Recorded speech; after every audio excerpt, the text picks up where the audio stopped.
ये जो GS second आप लोगों का है, इसमें 4 चीजें हैं। जो पॉलिटी आप लोग पढ़ रहे हैं, तो यहाँ पॉलिटी का मतलब है कि जो राज्य व्यवस्था है, जो संविधान है। देखिए पॉलिटी जो है ये बड़ा गोला है, और जो है कॉन्स्टिट्यूशन है, ये संविधान है, ये कॉन्स्टिट्यूशन है। तो जब पॉलिटी का मतलब होता है कि सैद्धांतिक जो पक्ष है, जो सैद्धांतिक पक्ष है प्लस व्यवहारिक पक्ष, इन दोनों को मिलाएंगे तो बनता है पॉलिटी, राज्य व्यवस्था, जिसको राज्य व्यवस्था कहा जाता है। तो हम लोगों के यहाँ जो है, जो पॉलिटी रखा गया है, वो संविधान नहीं पढ़ना है, संविधान के साथ जो है व्यवहारिक पहलुओं को पढ़ना है। एक तो एक चीज रखा गया है। दूसरा चीज हम लोग के यहाँ जो है, जो सोशल जस्टिस है, जो सोशल जस्टिस है, सामाजिक न्याय, सामाजिक न्याय है, ये रखा गया है। और तीसरा जो पहलू है, अभिशासन, गवर्नेंस।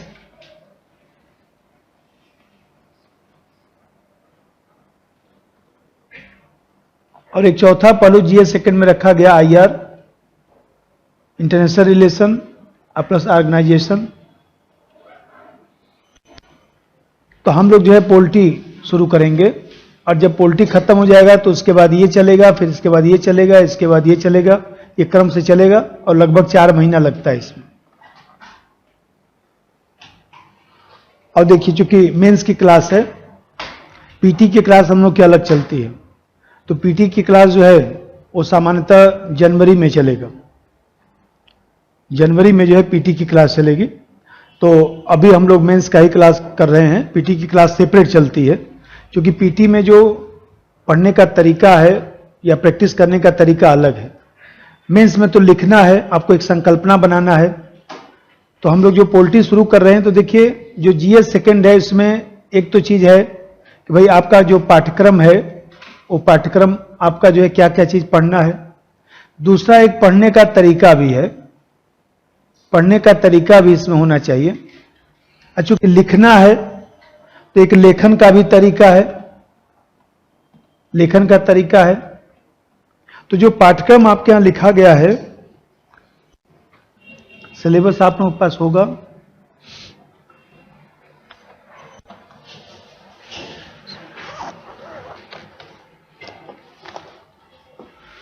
तो सिलेबस में सिलेबस दे देना।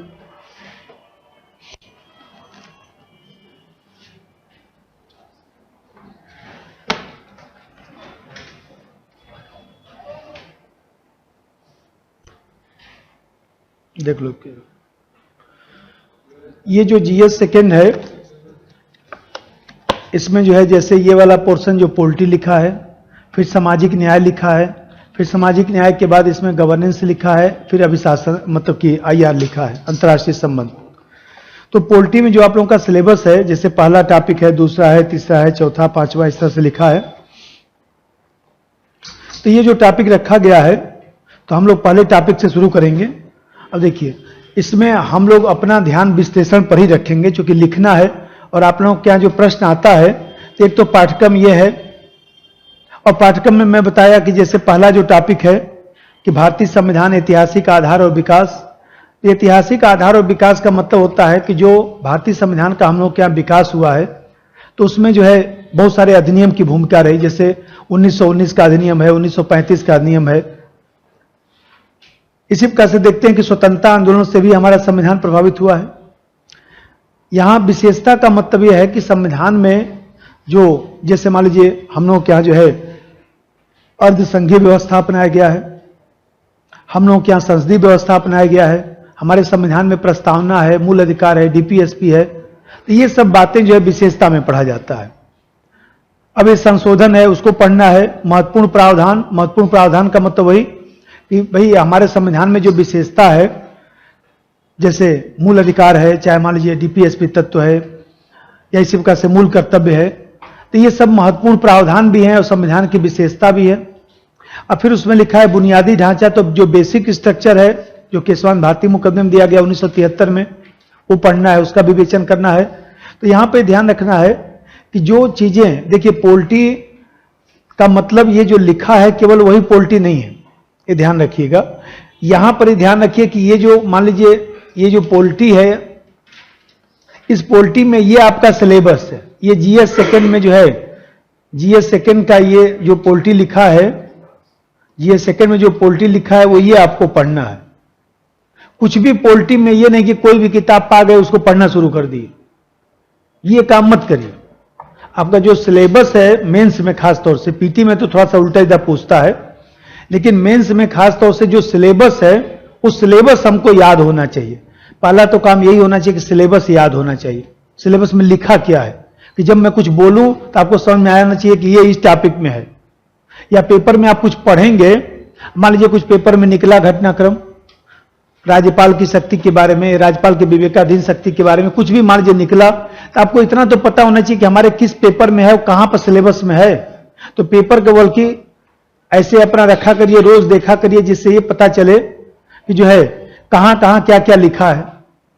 तो पहला काम तो यही करिए कि सिलेबस को रट डालिए। दूसरा चीज मैं पाठ्यक्रम बताया कि पाठ्यक्रम में जो जो लिखा है वो सब पढ़ना चाहिए। कोई चीज कम महत्वपूर्ण है, ज्यादा महत्वपूर्ण है, उससे मतलब नहीं है। प्रश्न जो पूछे जाते हैं कहीं से कुछ भी पूछ लिया जाता है। और ये बताइए, जीएस सेकंड में 20 प्रश्न आते हैं। 20 प्रश्न में जो है कुछ प्रश्न 150 शब्द के होते हैं, कुछ प्रश्न 200 शब्द के भी होते हैं, कभी कभी 250 शब्द का भी पूछा है।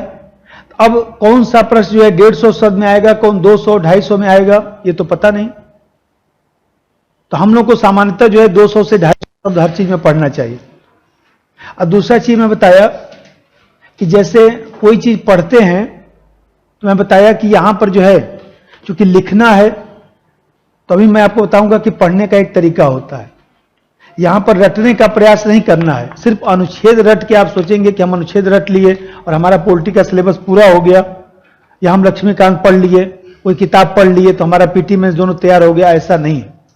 क्योंकि इसमें जो प्रश्न आते हैं, मैं बोला कि 10 साल का पेपर लेकर आप लोग जीएस का, ये सबसे पहला काम होता है कि 10 साल का पेपर लेकर देखिए कि कैसा कैसा प्रश्न आता है, तो आपको ये समझ आएगा कि मैं क्यों इस तरह से पढ़ा रहा हूं।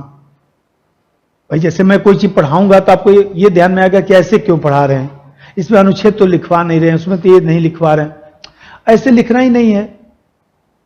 तो जब ऐसे नहीं लिखना है तो मैं जबरदस्ती का जो है वो देखा जाए तो क्यों पढ़ाकर समय नष्ट किया जाएगा। जो तरीका उसके पूछने का उस तरह से पढ़ना है। तो सबसे पहले तो पाठ्यक्रम आपको याद होना चाहिए, उसको पढ़ डालिए। दूसरा जो पढ़ने का तरीका है, तो पढ़ने के तरीके में आपको ध्यान रखना है कि सबसे पहले इसमें पढ़ने के तरीका में 3 चीज होता है। कोई चीज पढ़िए तो सबसे पहले एक अवधारणा का विकास होना चाहिए, कुछ आपके जेहन में जाना चाहिए। अवधारणा का विकास करना है, एक संकल्पना का विकास करना है कि मैं मान लीजिए संघात्मक व्यवस्था बोला तो आपके भले आप सही से बता पाइए चाहे मत बता पाइए, लेकिन आप इतना जरूर समझिए कि संघात्मक व्यवस्था होता क्या है, या संसदीय व्यवस्था होता क्या है, प्रस्तावना क्या है। आपको इतना थोड़ा सा अंदर लगे, भले आप अच्छा से नहीं बोल पा रहे हैं, नहीं लिख पा रहे हैं, वो एक दूसरी समस्या है, क्योंकि आपने कभी लिखा नहीं तो कैसे लिख पाएंगे। तो अवधारणा का विकास करना है। और दूसरा चीज होता है कि जब आपको कोई चीज क्लियर हो गया तो उसमें जो तथ्य होते हैं उस तथ्य का ध्यान रखना है। तथ्य का ध्यान रखना है, जैसे मान लीजिए बेसिक स्ट्रक्चर है तो आपको अब तथ्य ध्यान रखना है कि केशवानंद भारती जो मुकदमा है, केशवानंद भारती बनाम केरल राज्य का जो 1973 का मुकदमा है, उस मुकदमे में जो है बेसिक स्ट्रक्चर का सिद्धांत दिया गया। या मान लीजिए बेसिक स्ट्रक्चर का जो सिद्धांत दिया गया उसमें 13 जजों की संवैधानिक पीठ बनाई गई थी। यह सिद्धांत जो है 7:6 के रेशियो से दिया गया, यह तथ्य है। और जब संकल्पना का मतलब जैसे बेसिक स्ट्रक्चर में कह रहा हूं, तो बेसिक स्ट्रक्चर का मतलब यह है कि सुप्रीम कोर्ट ने बेसिक स्ट्रक्चर को परिभाषित नहीं किया, तथ्य रूप में नहीं बताया। सामान्य रूप से संविधान में बहुत सारी बातें लिखी गई हैं, लेकिन उसमें से कुछ ऐसे महत्वपूर्ण प्रावधान हैं जिसके आधार पर संपूर्ण राजनीतिक व्यवस्था सुचारुपूर्वक चलती है। तो जो संपूर्ण राजनीतिक व्यवस्था जो सुचारुपूर्वक चलती है, ऐसे प्रावधानों के समुच्चय को मूल ढांचा कहा जाता है। कि भाई संविधान में बहुत सारी बात है, उसमें से कुछ बात बहुत महत्वपूर्ण है, उन्हीं महत्वपूर्ण बातों के समुच्चय को मूल ढांचा कहा जाता है। लेकिन सुप्रीम कोर्ट ने इसको तथ्य रूप में नहीं बताया। सुप्रीम कोर्ट ने यह कहा कि भाई समय और परिस्थिति के अनुसार यह बदलता रहेगा, हम बताते रहेंगे कि कब क्या क्या मूल ढांचा है। आज मूल अधिकार मूल ढांचा है तो कल हो सकता है कि मूल कर्तव्य मूल ढांचा बन जाए परिस्थिति के अनुसार। लेकिन सामान्य रूप से हमारे जहन में बैठना चाहिए कि मूल ढांचा क्या होता है।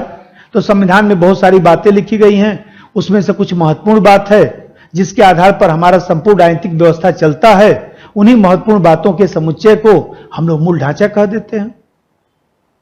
सुप्रीम कोर्ट ने इसको तथ्य रूप में नहीं बताया। तो ये जो मैं बोल रहा हूं ये संकल्पना था। और जो मैं अभी बता रहा था कि केशवानंद भारती मुकदमा 1973 में आया, सुप्रीम कोर्ट ने निर्णय दिया, उसी में मूल ढांचे का सिद्धांत दिया गया, ये मैं तथ्य बोल रहा हूं। तो ये अवधारणा भी जानना जरूरी है, तथ्य भी जानना जरूरी है। भाई अवधारणा का मतलब ये होता है कि कोई भी चीज है तो उस चीज को समझना कि है क्या चीज। जैसे मान लीजिए मैथमेटिक्स है, अब मैथमेटिक्स है तो मैथमेटिक्स भी समझने की चीज है, वो रटने की चीज वो भी नहीं है। फिजिक्स है वो भी समझने की चीज है। भाई मैथमेटिक्स मान लीजिए आप कुछ भी अपना मान लीजिए पढ़ते हैं, ट्रिग्नोमेट्री पढ़ते हैं, कुछ पढ़ते हैं, तो ऐसा थोड़े नहीं कि कोई रटना है।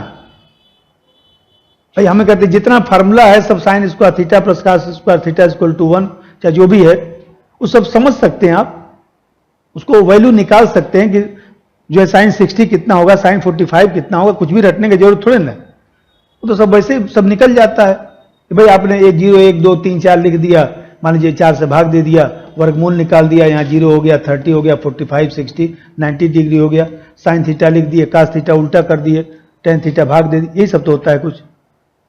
तो हमें कहते हैं ये सब आपने क्या मान लीजिए एग्जाम में भूल ही गए साइन 45 का वैल्यू, तो क्या दिक्कत आ गया, निकाल देंगे, 1 मिनट का काम है। तो वैसे ही यहां पर भी समझने का है।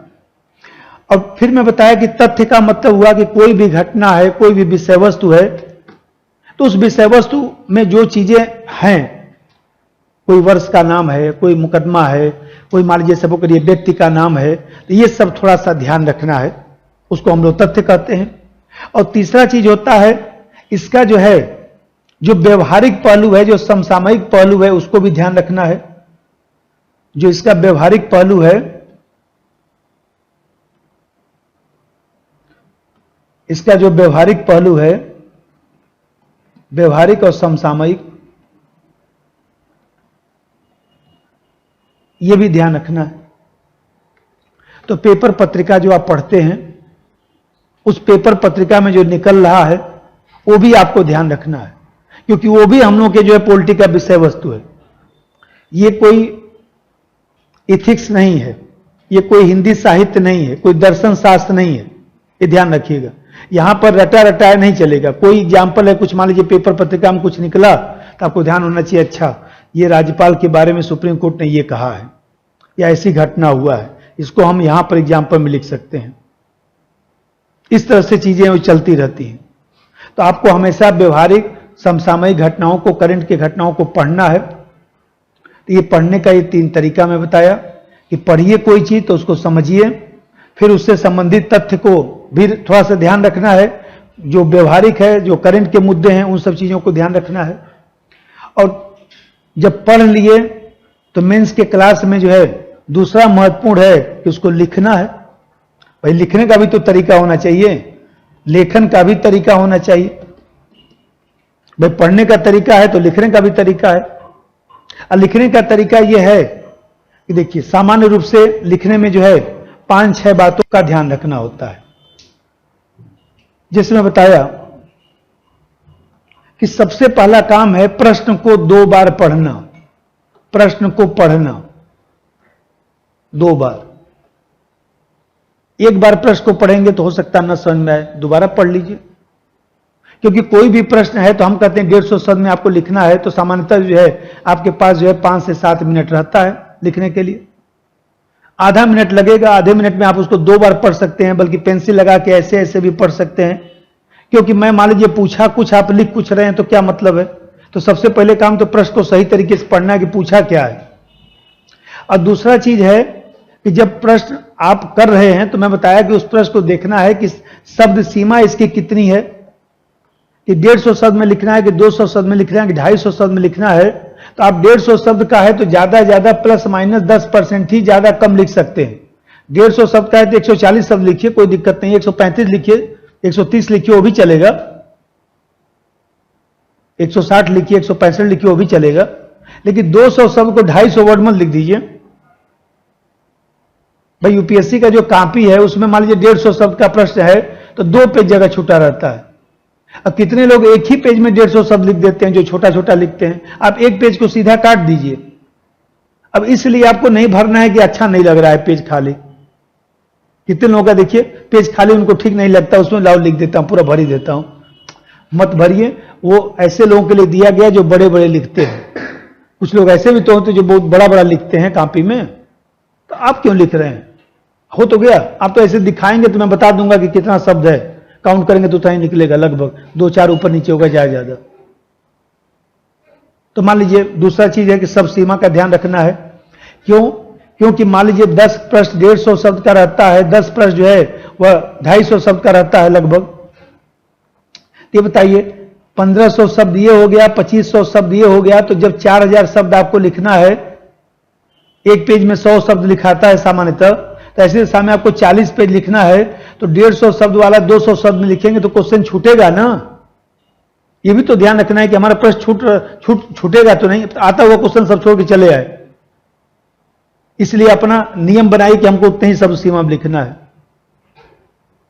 और तीसरा चीज है कि एक तो शब्द सीमा का ध्यान हुआ, और तीसरा चीज है कि प्रश्न के संदर्भ में लिखना है। प्रश्न के संदर्भ में,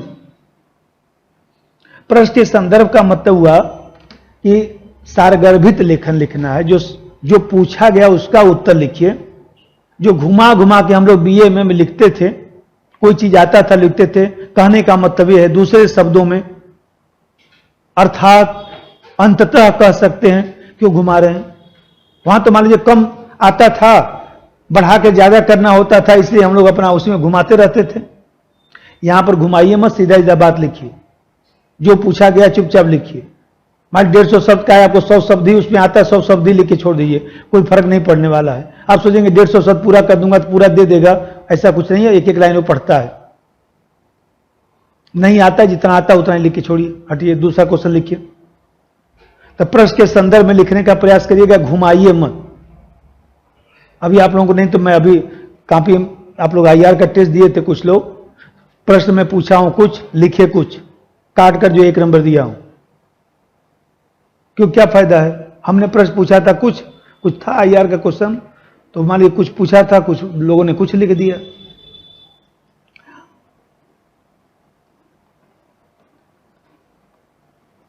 चौथा बात है कि जैसे मैं बता रहा था कि संक्षेप में लिखने का प्रयास करिए। तभी जो बता रहा था, संक्षिप्त लेखन करिए, तकनीकी शब्द का प्रयोग करिए, कहीं न कहीं जो है अंतर संबंधी चीजों को लिखिए। एक ही संकल्पना को बार बार घुमा घुमा कर मत लिखिए। जो हम लोग मान लीजिए एक ही चीज को घुमा कर फिर अपना लिखे मत करिए, कोई फायदा नहीं। एक बार लिख दिए हो गया। आपको 3 महत्व पता है, 3 ही महत्व लिखिए, बार बार उसका दोहराव मत करिए। और जो 5वीं बात है कि अपना जो लेखन गति है उसको ठीक कर लीजिए। कम से कम 4-5 मिनट में जो है आपको 1 पेज लिख देना चाहिए। बहुत अच्छा राइटिंग ना बने कोई बात नहीं, पढ़ने में आना चाहिए, बस पढ़ने में आना चाहिए। तो लेखन गति को भी ठीक करना, ये भी एक चीज है। और जैसे मैं बता रहा था अभी कि एक व्यवस्थित लेखन करना है, एक सिस्टमेटिक आपको तरीका अपनाना है। सिस्टमेटिक का मतलब यहां पर यह है कि किसी प्रश्न को आपने समझा, उसमें भूमिका में क्या लिखना है, उसका मेन पार्ट क्या पूछा है, उसमें सुझाव लिखना है, कि उसमें जो है विश्लेषण करना है, इन सब चीजों का ध्यान रखना है। तो व्यवस्थित लेखन करना है। जैसे मान लीजिए खाने का, उठने का, बैठने का, बोलने का एक तरीका है, वैसे लिखने का भी एक तरीका होता है। ये नहीं कि जो बात भूमिका में लिखना है उसको मूल्यांकन लिख दिए। अब मूल्यांकन वाला बात जो है भूमिका में लिख दिए, बाद में पता लगे मूल्यांकन लिखने बैठे तो याद आया कि अरे ये तो भूमिका लिख दिया था, ये तो गड़बड़ हो गया। अच्छा रुको कुछ गौर घुमा देता हूं। तो ये पहले से आपके, और उसका सबसे बढ़िया तरीका है कि कोई प्रश्न जब मैं पूछा हूं तो उसका सिनाप्सिस पहले बनाइए, उसका सिनाप्सिस बनाइए और सिनाप्सिस बना के छोटा सा अपना लिख लीजिए कि हमको भूमिका में क्या लिखना है, फिर इसका जो मेन पार्ट है उसमें क्या लिखना है, फिर इसका जो है जब हम मूल्यांकन करेंगे तो इसमें करंट का कौन सा घटना है, क्या सुझाव डालना है, थोड़ा सा बना लीजिए। लेकिन ये सब बताने के बाद भी एक चीज यही बताऊंगा कि जब आप मान लीजिए जैसे कार चलाना है और मैं आपको बताऊं कि भाई देखिए ये स्टीयरिंग है, फिर जो है ये क्लच है, देखिए ये गियर है, ये ब्रेक है, मान लीजिए हमने आपको बता दिया, सब आप जान गए, पूरा अध्ययन कर लिए। लेकिन कार आप कब चला पाएंगे? जब आप सड़क पर ले आके चलाएंगे, कहीं ना कहीं जो है इधर उधर थोड़ा सा कार कुछ लड़ेगा, कुछ मान लीजिए, जब तब जाके आपको पता चलेगा कि कितना जो है वह क्लच दबाना है, कितना स्टीयरिंग करना है, कितना ब्रेक लगाना है, वो धीरे धीरे ही आएगा। तो ये सब मैंने बता तो दिया, लेकिन जब तक आप लिखेंगे नहीं तब तक आपको नहीं लिखने का ढंग आएगा। और उसका इसीलिए मैं बताया कि मंडे से फ्राइडे क्लास होता है, सैटरडे को टेस्ट होता है, तो वो नियमित रूप से दीजिए। चाहे आपको एक क्वेश्चन आए, 2 क्वेश्चन आए, सब लोगों का स्थिति ऐसे ही रहता है। जब लिखेंगे तो प्रश्न भी समझ में आएगा, जब लिखेंगे तो गति भी बढ़ेगा, लिखेंगे तो व्यवस्था भी आएगा।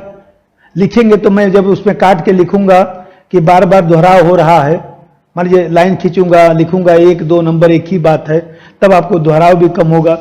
जब मान लीजिए प्रश्न छूटेगा तो शब्द सीमा में भी लिखना शुरू कर देंगे कि भाई मैंने 1.25 घंटे का टेस्ट पेपर बनाया, 1.5 घंटे का बनाया, बस 1.5 घंटे में छोड़ दीजिए, हटाइए।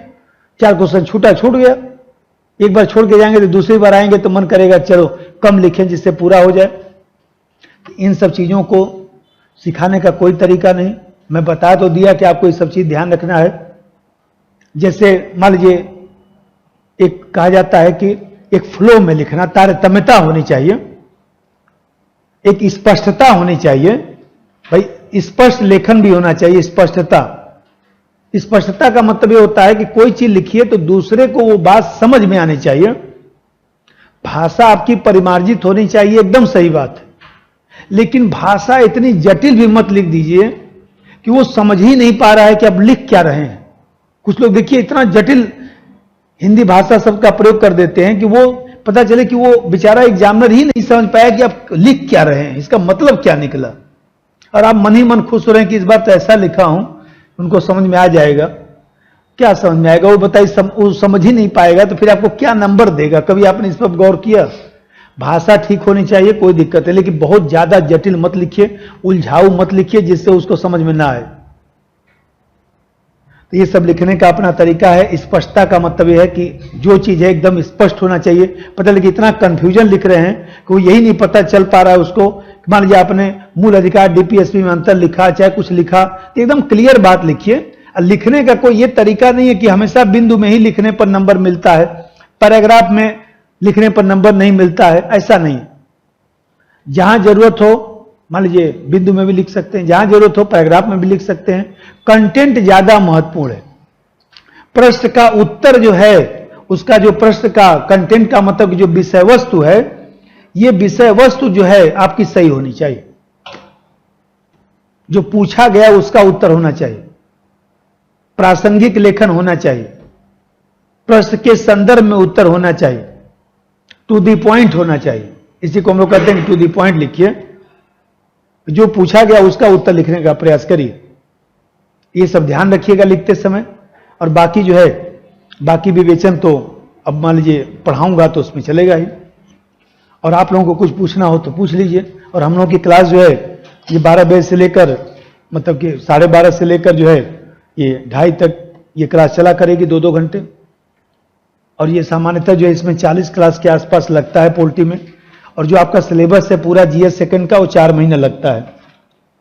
इसमें 40 क्लास लगता है। इसमें लगभग 18 क्लास के आसपास, 15 से 18 क्लास सोशल जस्टिस पे लगता है। इसमें जो है लगभग 10 क्लास लगता है। और इसमें जो है लगभग 30 क्लास के आसपास लगता है, 25 से 30 क्लास आईआर में लगता है। तो ये हम लोगों का जो है 4 महीने का कोर्स है जीएस सेकंड में। और आप लोगों को पोल्टी में जो है करंट उनकी जो पेपर पत्रिका है वो उसको पढ़िए। अब बाकी सब पोल्टी का जितना नोट्स है वो सब बना हुआ है। मेंस के लिए कोई बहुत ज्यादा किताब खरीदने की आपको आवश्यकता नहीं है। आप ज्यादा से ज्यादा करंट पढ़िए बस, क्योंकि जिससे जोड़ना घटाना आए। बाकी तो सब मैं क्लास में भी लिखवा देता हूं, और आप लोगों का कोई समस्या हो तो पूछिए, कोई आप लोगों को इंक्वायरी करना हो, कुछ करना हो पूछिए, पूछ सकते हैं, नहीं तो मैं तो पढ़ाऊंगा। कुछ पूछना हो तो पूछिए, नहीं तो मैं शुरू करूं। कुछ आप लोगों को शंका हो मन में कुछ भी। जीएस सेकंड शुरू हुआ है तो ये जीएस सेकंड खत्म होगा, बीच में ट्रेन नहीं रुकेगी। जब ट्रेन हमारी शुरू हो जाती है तो फिर वो जाकर खत्म होगी। बस ये है कि अब कोचिंग बंद ना हो जाए। भाई ये भी तो उसमें शर्त है, कोचिंग ना बंद हो जाए। कोचिंग भी बंद हो जाएगा तो उसका सलूशन, अब मान लीजिए कोचिंग ही सब बंद हो गया, मान लीजिए 1-1 लाख लोग सड़क पर गिरना शुरू हो गए, तो अब बताइए, तब तो फिर मजबूरी हो जाएगी। लेकिन उसका एक व्यवस्था यह है कि हमारा घर पर भी स्टूडियो है, कोचिंग बंद भी हो जाएगी तो क्लास रुकेगी नहीं, क्लास वो चलेगी। तो आप लोगों को ज़्यादा ये होगा कि एक हम लोग यहाँ पर आपको की दे देंगे, उस की से हम लोग का सॉफ्टवेयर है, उस सॉफ्टवेयर से आप देख सकते हैं, लेकिन क्लास ये खत्म होगा। भगवान न करें कि ऐसी स्थिति आए, लेकिन एक कोई भी चीज़ है तो कोचिंग बंद भी रहेगा तो घर पे हमारा सब सिस्टम लगा हुआ है पूरा। बीच में मैं घर से पढ़ाता था कभी कभी, वहाँ पर भी जैसे ये सिस्टम लगा हुआ है ऐसे सेम सिस्टम वहाँ पर भी लगा हुआ है। बस ये है कि वहाँ पर कोई दिखाई नहीं देगा तो हमें ही अकेले पढ़ाना है। यहाँ पर आप लोग बैठे हैं तो बस इतना ही है, लेकिन क्लास रुकेगा नहीं, क्योंकि चूंकि बहुत सारे लोग ऑनलाइन पढ़ रहे हैं तो उनको भी हम लोग को ध्यान रखना पड़ता है, क्योंकि ऑनलाइन पढ़ रहे हैं तो भाई उनके लिए कैसे क्लास रुकेगा, वो तो चलेगा ही। तो क्लास सामान्यतः चलेगा ही, अब क्या बंद होगा। अब फिर बंद हो जाएगा तो आपको पता ही है कि अर्थव्यवस्था काफ़ी खराब हो जाएगी। अब फिर जो है भाई, अब कोरोना तो देखिए कहीं बढ़ेगा कहीं घटेगा, ये तो लगा ही रहेगा। अब इसके लिए क्या करेंगे, तो अपनी जीवन शैली में हम लोग सुधार करेंगे। दूर दूर बैठें, एक पास ही मत बैठिए, थोड़ा सा दूर दूर बैठिए आप लोग। तो ये ध्यान रखिए कि आप लोग आइए तो दूर दूर बैठिए थोड़ा सा, जिससे मान लीजिए कुछ लोग यहाँ बैठ गए, कुछ लोग वहाँ, कुछ लोग यहाँ, ऐसे अपना बैठिए। कुछ लोग मान लीजिए पीछे बैठ गए, दूर दूर बैठिए। तो उससे क्या होगा कि मास्क भी ज़्यादा लगाने की आवश्यकता नहीं पड़ेगी। अब मास्क लगाइए तो ज़्यादा बेटर है। अब मेरे साथ मजबूरी है कि मुझको बोलना है तो मैं मास्क नहीं लगा सकता, क्योंकि फिर आपको सुनाई नहीं देगा। और कुछ इंक्वायरी हो तो बोलिए, नहीं तो मैं शुरू करूंगा। Topic number 1। हाँ बताया तो, अभी तो आप आए हैं लगता है। ये देखिए गोला बना दिया, ये पोल्टी हो गया और ये संविधान हो गया। ये पोल्टी हो गया, राज्य व्यवस्था हो गया। ये देखिए इधर, ये हो गया आपका पोल्टी और ये हो गया आपका संविधान। मतलब पोल्टी राज्य व्यवस्था, उसको पोल्टी कहते हैं। उसमें सैद्धांतिक और व्यवहारिक दोनों पक्ष शामिल होता है। और जो संविधान है, संविधान जो है किसी देश में जो प्रलेख लिखा गया है, जो एक तरफ जो है नागरिक है, दूसरी तरफ जो है वो देखा जाए तो राज्य है। तो नागरिक, भाई ऐसे समझिए कि जैसे संविधान जो है, जब हम लोग संविधान कहते हैं तो संविधान क्या है? संविधान एक मूल सिद्धांत है। किसी भी देश की राजनीतिक जो व्यवस्था है उसका मूल नियम है। राजनीतिक व्यवस्था का मूल नियम, लिखिए मत, मूल नियम है। तो जब मूल नियम है तो इसीलिए इसको कहा जाता है कि इसमें जो है, जो जैसे मान लीजिए कोई भी संविधान है तो उसमें क्या होता है? मूल नियम का मतलब जैसे व्यक्ति है और नागरिक है, और दूसरी तरफ जो है राज्य है, और राज्य का एजेंट क्या है? सरकार है। राज्य मतलब देश, राज्य का मतलब यूपी बिहार नहीं। तो व्यक्ति, नागरिक और दूसरी तरफ राज्य सरकार के मध्य जितने भी प्रकार के संबंध हैं, उन्हीं संबंधों के प्रलेख को हम लोग संविधान कहते हैं। जितने भी संबंध हैं, यहां जितने भी संबंध का मतलब जैसे समझिए कि व्यक्ति और सरकार के मध्य क्या संबंध है, सरकार के अंगों के मध्य क्या संबंध है, सरकार के अंगों के मध्य क्या संबंध है, जितने भी, जैसे विधायिका कार्यपालिका के मध्य क्या संबंध है, न्यायपालिका व्यक्ति के मध्य क्या संबंध है, जितना भी संबंध सोच सकते हैं, उन्हीं संबंधों का जो प्रलेख है उसी को हम लोग संविधान कहते हैं। तो भाई व्यक्ति और नागरिक जो है वो देखा जाए तो क्या करते हैं? कुछ राइट रखते हैं। भाई नागरिक को कुछ ज्यादा अधिकार मिला हुआ है, व्यक्ति को कुछ कम अधिकार मिला हुआ है, लेकिन अधिकार तो सबको है। भाई हमें कहते हैं कि जैसे अनुच्छेद 15 है, 16 है, 19 है, 29 है, 30 है, ये हमारे यहाँ केवल नागरिक को है। केवल नागरिक को है, और जो शेष एफआर है, शेष जो फंडामेंटल राइट है, वो व्यक्ति को भी है और नागरिक को भी है, व्यक्ति और नागरिक दोनों को है। तो यहां हम देख रहे हैं कि नागरिक को जो है ज्यादा अधिकार है, 15, 16, 19, 29, 30 ये केवल नागरिक को है, और जो शेष मूल अधिकार हो गया वो व्यक्ति और नागरिक दोनों को है। तभी तो आप लोग पीटी में पढ़ते हैं कि कोई ब्रिटेन का व्यक्ति, ब्रिटेन का नागरिक भारत में घूमने के लिए आया तो किस अधिकार का प्रयोग नहीं करेगा? तो 15, 16, 19, 29, 30 का प्रयोग नहीं करेगा। तो यहां पर देख रहे हैं कि व्यक्ति और नागरिक को राइट दिया गया है, और ये इसकी ड्यूटी है। किसकी ड्यूटी है? तो नागरिक की ड्यूटी है। और दूसरी तरफ राज्य सरकार है, तो राज्य सरकार का भी जो है वो देखा जाए तो राज्य सरकार का भी राइट है, राज्य सरकार का ड्यूटी है। राज्य सरकार का राइट क्या है? जनता की सेवा करना, शासन करना। भाई राज्य सरकार का राइट क्या है, उद्देश्य क्या है? शासन करना। और कर्तव्य क्या है? जनता की सेवा करना। और इसी कर्तव्य को डीपीएसपी तत्व में लिखा गया है, इसी कर्तव्य को डीपीएसपी तत्व में लिखा गया है। तो आप देख रहे हैं कि संविधान एक तरह से क्या हुआ? संविधान एक प्रकार से राइट और ड्यूटी के मध्य जो है समायोजन है। ये बताइए, ये राइट यदि बढ़ेगा, व्यक्ति नागरिक का राइट बढ़ाएंगे, ये यदि बढ़ाएंगे तो ये राज्य सरकार का राइट क्या हो जाएगा? कम हो जाएगा। भाई हम लोग को वाक्य में व्यक्ति की स्वतंत्रता दिया जाएगा, आलोचना करने का अधिकार होगा, तो राज्य और सरकार का राइट क्या हो जाएगा? कम हो जाएगा। मान लीजिए ये हमारा व्यक्ति और नागरिक का राइट कम होगा तो राज्य सरकार का राइट क्या हो जाएगा? ज्यादा हो जाएगा। शासन करने का शक्ति ज्यादा हो जाएगा। तो शासन करने की शक्ति ज्यादा हो जाएगी तो तानाशाही करेगा।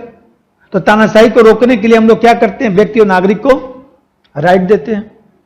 तो एक प्रकार से संविधान क्या हुआ? संविधान एक प्रकार से ऐसा मूल प्रलेख है जिसके आधार पर किसी देश की जो राजनीतिक व्यवस्था है, और राजनीतिक व्यवस्था के साथ जो है सामाजिक आर्थिक व्यवस्था सुचारू पूर्वक चलती है, और अधिकार और कर्तव्यों का ऐसा समायोजन किया जाता है जिसके माध्यम से सरकार संवेदनशील रहे, सरकार उत्तरदायी रहे, और दूसरी तरफ जो है नागरिक भी जो है वो अपने कर्तव्यों का सुचारू पूर्वक पालन करते रहे।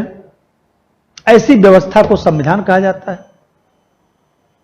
तो ये जो संविधान है, अब है तो सब पीटी का, लेकिन आपने पूछा तो मैं 4 लाइन बताया कि ये जो संविधान है, ये संविधान एक व्यवस्था है, मूल नियम है, जिसमें राइट और ड्यूटी का समायोजन किया जाता है। एक कहिए कि राइट और ड्यूटी का संतुलन, ये बताइए,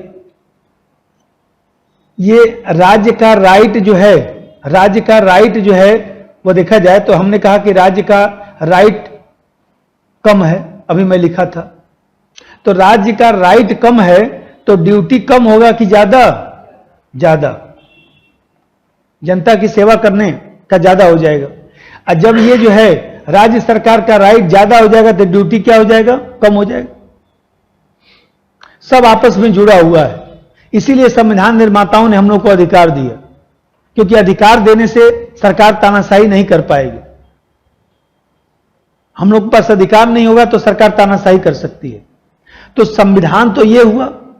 तो ये जो मैं बताया कि जो हमारे यहां संविधान में प्रावधान लिखा गया है जिसके आधार पर राजनीतिक व्यवस्था चलती है, उसको हम लोग कहते हैं संविधान। अब मैं कहूं कि राज्य व्यवस्था क्या है? राज्य व्यवस्था क्या है? तो राज्य व्यवस्था जो है वो देखा जाए, ये जो पोलिटी में लिखा हूं इसमें देखिए सैद्धांतिक पक्ष लिख जाए तो सैद्धांतिक पक्ष में संविधान भी आ जाता है।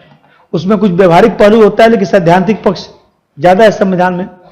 अब व्यवहारिक पक्ष का मतलब जैसे जातिवाद है, संप्रदायवाद है, भाषावाद है, मतदान व्यवहार है, या मान लीजिए सबको करिए जो वोटिंग बिहेवियर, मतदान व्यवहार का मतलब वोटिंग बिहेवियर, ये भी हमारे जो है पॉलिटी का सिस्टम है कि जब हम लोग मत डालने जाते हैं तो जिन कारकों से प्रभावित होकर किसी विशेष उम्मीदवार को मत देते हैं या नोटा का बटन दबाते हैं या किसी विशेष दल को वोट देते हैं, इन सब चीजों का विश्लेषण करना जो है वोटिंग बिहेवियर कहलाता है।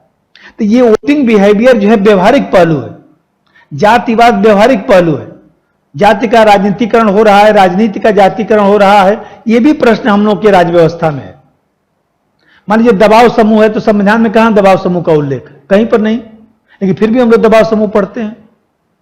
जैसे अब देखिए, ये राज्य व्यवस्था में क्यों लिखा था, आप संविधान में अपने सिलेबस में देखिए, भारतीय संवैधानिक योजना की अन्य देशों के साथ तुलना, टॉपिक नंबर 4। अब बताइए कि हमारे संविधान में जो लिखा गया है उसका तुलना हमको पढ़ना है कि मूल अधिकार कहां से लिया गया, अमेरिका से, तो अमेरिका और भारत में क्या डिफरेंस है। आयरलैंड से हमारे यहां डीपीएसपी तत्व लिया गया तो क्या डिफरेंस है। मान लीजिए न्यायिक पुनरावलोकन अमेरिका से लिया गया तो क्या डिफरेंस है। प्रस्तावना अमेरिका से लिया गया तो प्रस्तावना के संदर्भ में भारत अमेरिका में क्या डिफरेंस है। संघीय व्यवस्था हमारे यहां कनाडा से लिया गया तो भारत और कनाडा में क्या डिफरेंस है।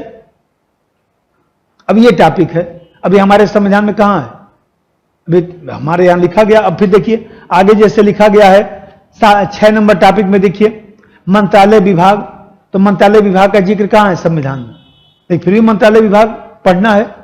फिर मान लीजिए प्रभावक समूह, औपचारिक अनौपचारिक संघ, शासन प्रणाली में भूमिका, तो देखिए ये सब संविधान में उल्लेख नहीं है। जैसे मैं बताया कि दबाव समूह, उसको जो है अनौपचारिक संघ बोला जाता है, औपचारिक संघ का मतलब राजनीतिक दल। मान लीजिए फिर लिखा है जनप्रतिनिधित्व अधिनियम की विशेषता, मतलब चुनाव कैसे हमारे यहां होता है, चुनाव की क्या बातें हैं। तो चुनाव में अब अनिवार्य मतदान की जो बातें हैं, चाहे पोल फंडिंग की बातें हैं, चाहे मैं बताया कि हमारे यहाँ जो चुनाव व्यवस्था है उसकी क्या समस्या चल रहा है, चुनाव व्यवस्था में क्या सुधार होना चाहिए। मान लीजिए जो है चुनाव व्यवस्था में योग्यता, उम्मीदवार के लिए योग्यता का निर्धारण किया जाए कि न किया जाए, ये जितना भी मैं बोला सब पढ़ना है, क्योंकि हम लोग क्या पोलिटी पढ़ना है।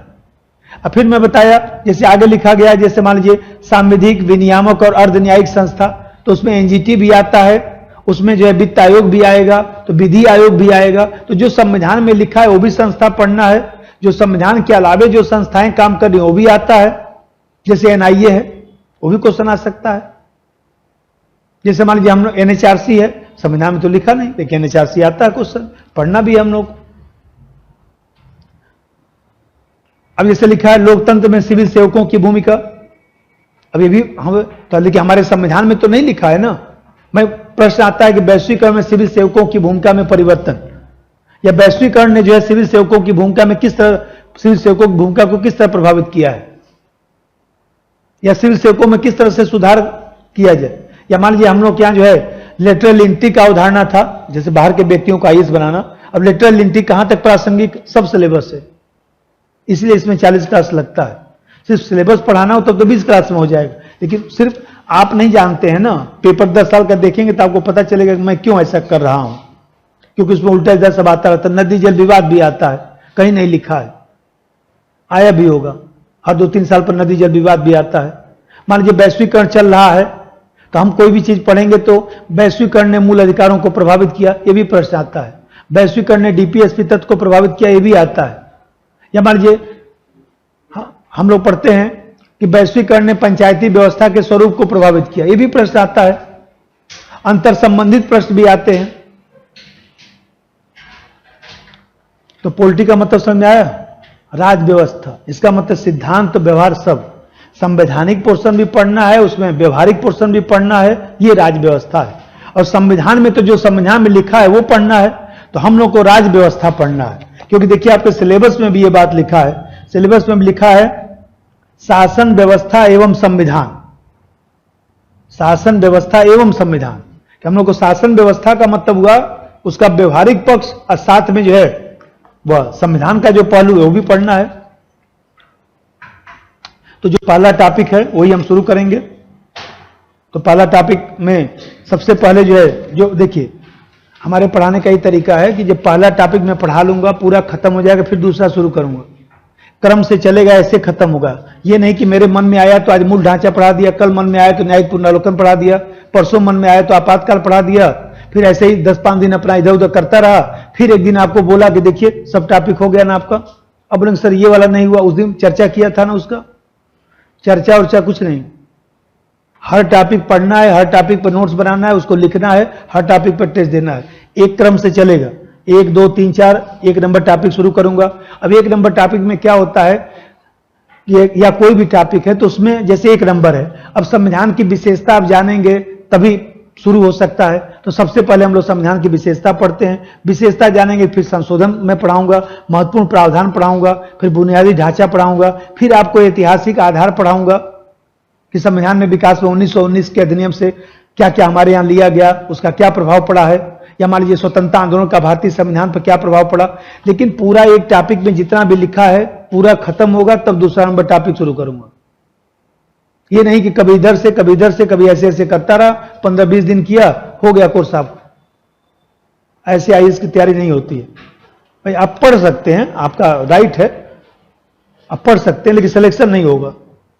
सिलेक्शन के लिए तो फिर आपको कायदे से व्यवस्थित अध्ययन करना पड़ेगा। अब व्यवस्थित अध्ययन का मतलब एक एक टॉपिक पढ़िए कायदे से, उसको लिखिए, कायदे से नोट्स बनाइए। सिलेक्शन क्या, मान लीजिए 10 लाख लोग तैयारी कर रहे हैं, तो 10 लाख लोग तैयारी करें तो 10 लाख थोड़े ना हो जाएंगे, होंगे तो 1,000 आईएएस, 800 तो होंगे जो सीट निकला है एक साल में। अब 10 लाख लोगों में से क्या 20,000 लोग ही तो पढ़ने वाले हैं, बाकी तो मान लीजिए जो 9.5 लाख हैं, 9.25 लाख हैं, वो तो अपना आते हैं स्पीड से, उसी स्पीड से साल 2 साल तैयारी करते हैं, बोलते कोई अधिकारी नहीं बनता है, चलना है वापस, 2-3 साल अपना मुखर्जी घूमेंगे फिरेंगे फिर निकल लेंगे। तो सबका राइट है तैयारी करने का। तो पहले ये सोचिए कि आपको तैयारी करना है कि बनना है। तो बनना है तो फिर आपको लगना पड़ेगा हमारे साथ, और फिर उसका एक सिस्टम है पढ़ने का। चलिए शुरू करते हैं। तो जो संविधान की विशेषता है, तो आप जानते हैं कि संविधान की विशेषता में जैसे हम लोगों के यहां जो है अर्धसंघीय व्यवस्था अपनाया गया। तो अर्धसंघीय व्यवस्था अपनाया गया, तो पहले इसको समझाता हूं, संविधान की विशेषता।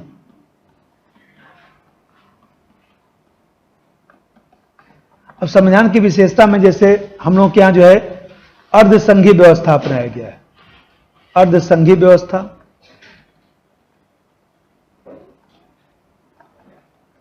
क्वाजी फेडरल सिस्टम, ये टॉपिक है। अब क्वाजी फेडरल सिस्टम अपनाया गया है, तो सबसे पहले अब मैं थोड़ा सा समझाऊंगा पहले। अब इसमें क्या क्या प्रश्न आता है पहले बताऊं। अब सबसे पहले तो हम लोगों को इसको समझना है कि अर्धसंघीय व्यवस्था होता क्या है। पहले इसका अर्थ समझना है, फिर इसका विशेषता समझना है, फिर हम लोगों को जो है जब ये सब समझ में आ जाएगा, फिर हम लोगों को जो है ये जो अर्धसंघीय व्यवस्था है, इस अर्धसंघीय व्यवस्था से संबंधित जो प्रश्न हैं उन प्रश्नों को करना है। अब प्रश्न क्या क्या है? प्रश्न यह है कि जैसे मान लीजिए वैश्वीकरण ने जो है, वैश्वीकरण ने हमारी संघीय व्यवस्था को प्रभावित किया है। चर्चा करें, 1-2 प्रश्न लिख दीजिए, ऐसे 1-2 प्रश्न लिखिए। वैश्वीकरण ने, या सिंपल मैं ही लिख देता हूं, इसको ऐसे लिख दीजिए, वैश्वीकरण का संघवाद पर प्रभाव। वैश्वीकरण का संघवाद पर प्रभाव।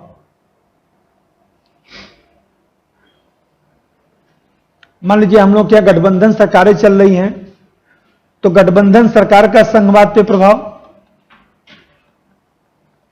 गठबंधन सरकार का संघवाद पर प्रभाव।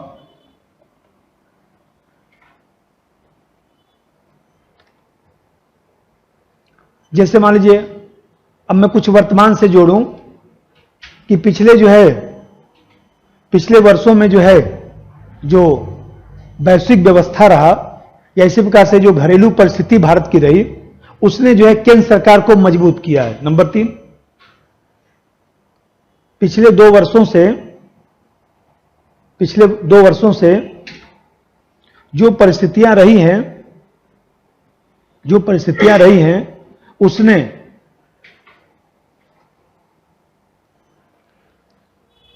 संघीय व्यवस्था में केंद्र सरकार को मजबूत किया है। संघीय व्यवस्था में केंद्र सरकार को मजबूत किया है। चर्चा करें।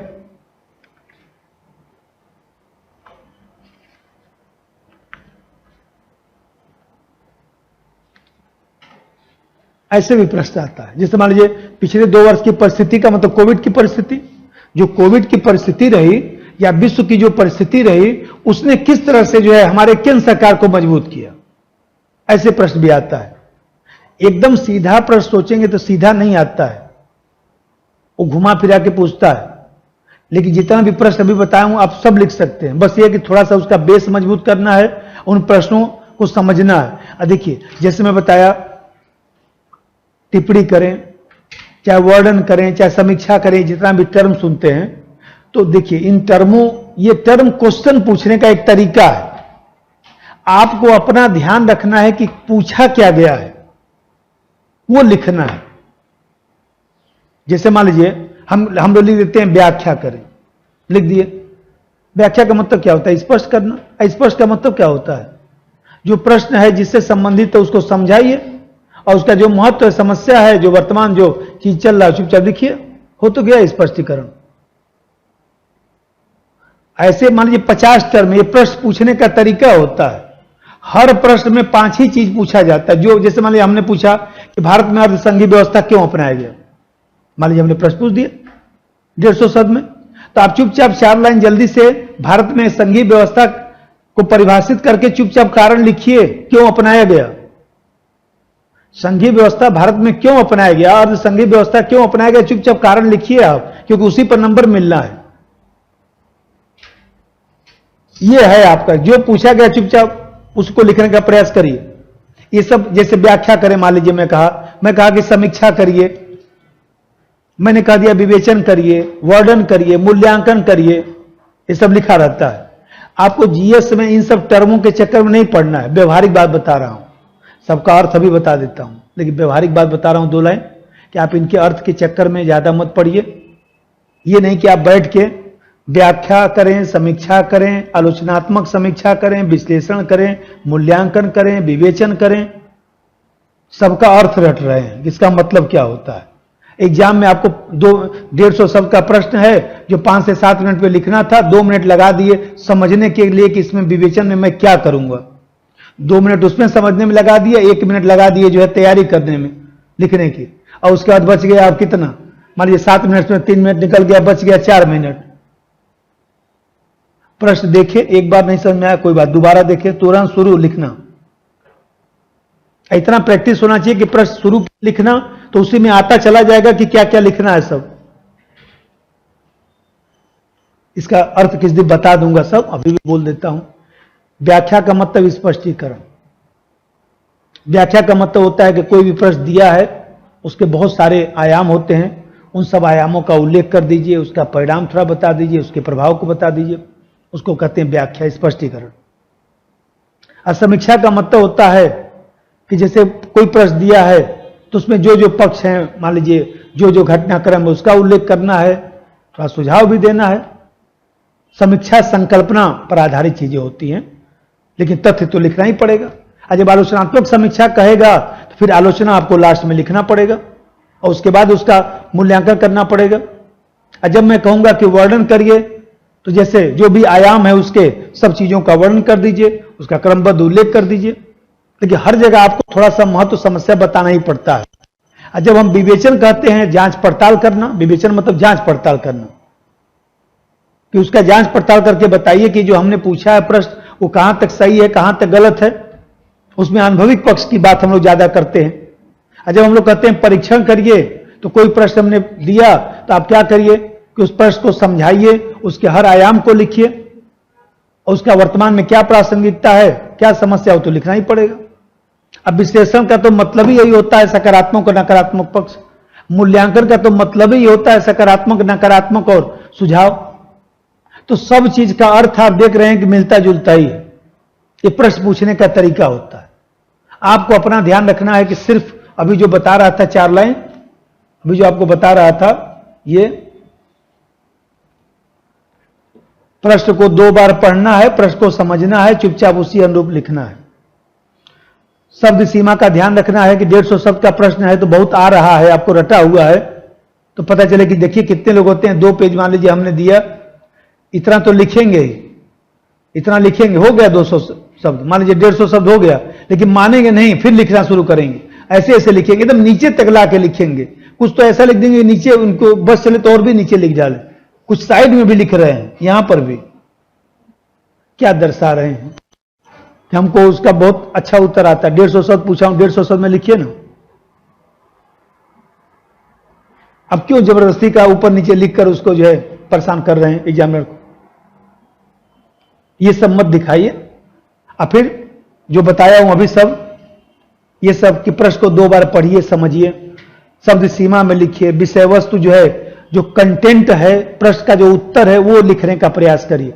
हमने पूछा अर्धसंघीय व्यवस्था भारत में क्यों अपनाया गया, उसका तो उत्तर आपने लिखा नहीं। आप शुरू किए कि प्राचीन काल से ही भारत में जो है वो देखा जाए तो विभिन्न कवियों ने जो है वो संघीय व्यवस्था का उल्लेख किया है, और उसी के परिप्रेक्ष्य में जो है अब निर्धारण में संघीय व्यवस्था का जो है परिकल्पन दिखाई देता है। देखिए 4 लाइन लिख दिए, अभी तो कुछ हुआ नहीं उत्तर का, लिख लिख के खुश भी हो रहे हैं। आपसे पूछा था संघीय व्यवस्था क्यों अपनाया गया, कहां उत्तर है? उसका उत्तर पूछ रहा था ना। और नंबर मान लीजिए आपको 250 नंबर में आपको 60 नंबर दे दिया तो तब भी ठीक ही दे दिया। आप 100 नंबर से ज्यादा तभी मिलेगा जब एकदम आप टू द पॉइंट लिखना शुरू करेंगे। जितना लोग जीएस सेकंड हमारे यहां पढ़ा होगा, जिसका सिलेक्शन हो गया, जिसका नहीं हुआ, किसी का मार्कशीट लेकर पांडे से ले लीजिएगा, देख लीजिएगा, किसी को 100 से कम नहीं मिलता। कारण वही, क्योंकि वो लोगों को मैं इतना जरूर सिखा देता हूं कि जो पूछा गया चुपचाप उसका उत्तर लिखना शुरू कर दीजिए, उससे भी 50% आराम से मिल जाएगा आपको। बहुत विद्वान बनने की उसमें जरूरत नहीं। जो बताया था संक्षिप्त लेखन करिए, एक ही चीज को घुमा घुमा के पलट पलट के मत लिखिए। कहने का मतलब अर्थात, और मान लीजिए यूपी बिहार के हैं तो अंत में लिख रहे हैं कि लब्बो लुबान कहा जा सकता है। क्या कहा जा सकता है? अभी तक नहीं कह पाए। जैसे कितने लोग मान लीजिए 4-5 लिख लेते फिर उसमें लिखना शुरू करते हैं, अंततः हम कह सकते हैं अभी तक क्या कह रहे थे। तो ये सब मत करिए, चुपचाप अपना काम का चीज लिखिए, पॉइंट में लिखिए। ये सब ध्यान रखिएगा जो बताया था। चलिए शुरू, जो पढ़ा रहा था शुरू करें कुछ।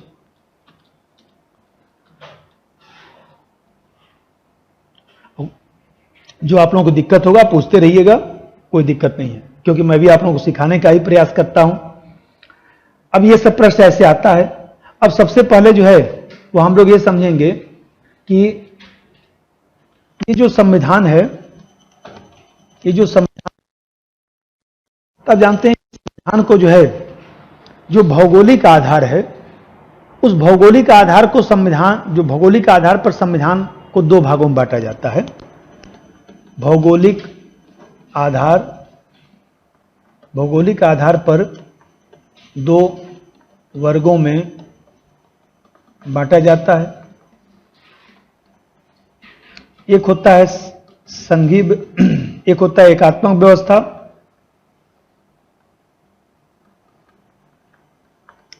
व्यवस्था,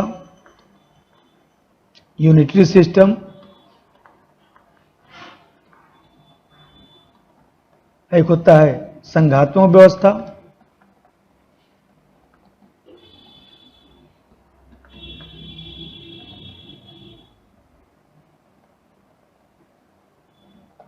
फेडरल सिस्टम।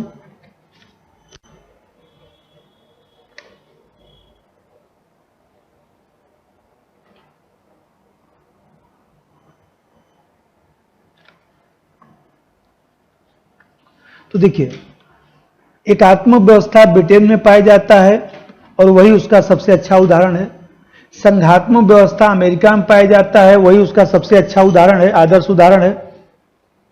एकात्मक व्यवस्था जो है छोटे देशों में पाया जाता है।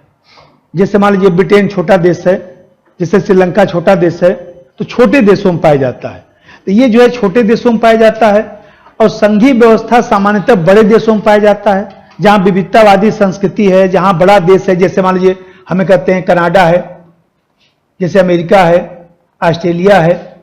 इन सब देशों में जो है वो देखा जाए तो संघीय व्यवस्था पाया जाता है। एकात्मक व्यवस्था कहने का मतलब ये होता है कि देखिए, चूंकि बहुत सारे लोग पीटी इसमें नहीं पढ़े हैं, तो मैं जहां जरूरत होगा थोड़ा सा समझा के मैं क्वेश्चन की तरफ लेके चला जाया करूंगा। आपको समझने में दिक्कत नहीं आएगा। आपने पीटी पढ़ा है कि नहीं पढ़ा, उससे आपने जीवन में पॉलिटी पढ़ा है नहीं पढ़ा, वो भी छोड़ दीजिए। उतना मैं समझा के मेंस पे लेके चला जाऊंगा।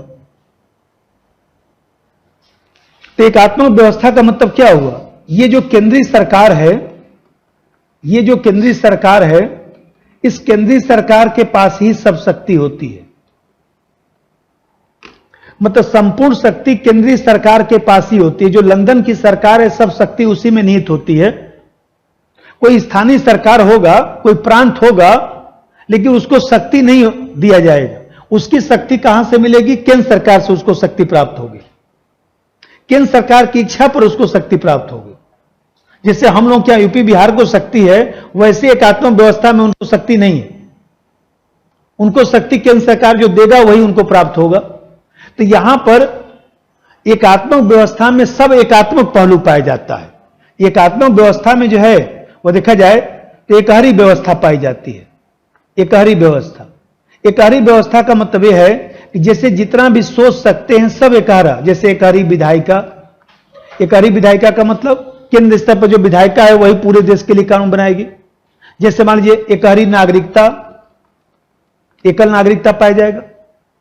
जैसे मैंने कहा कि एकहरी न्यायपालिका, एकहरी न्यायपालिका, एक ही न्यायपालिका होगी, इंटीग्रेटेड जुडिशियल सिस्टम होगा।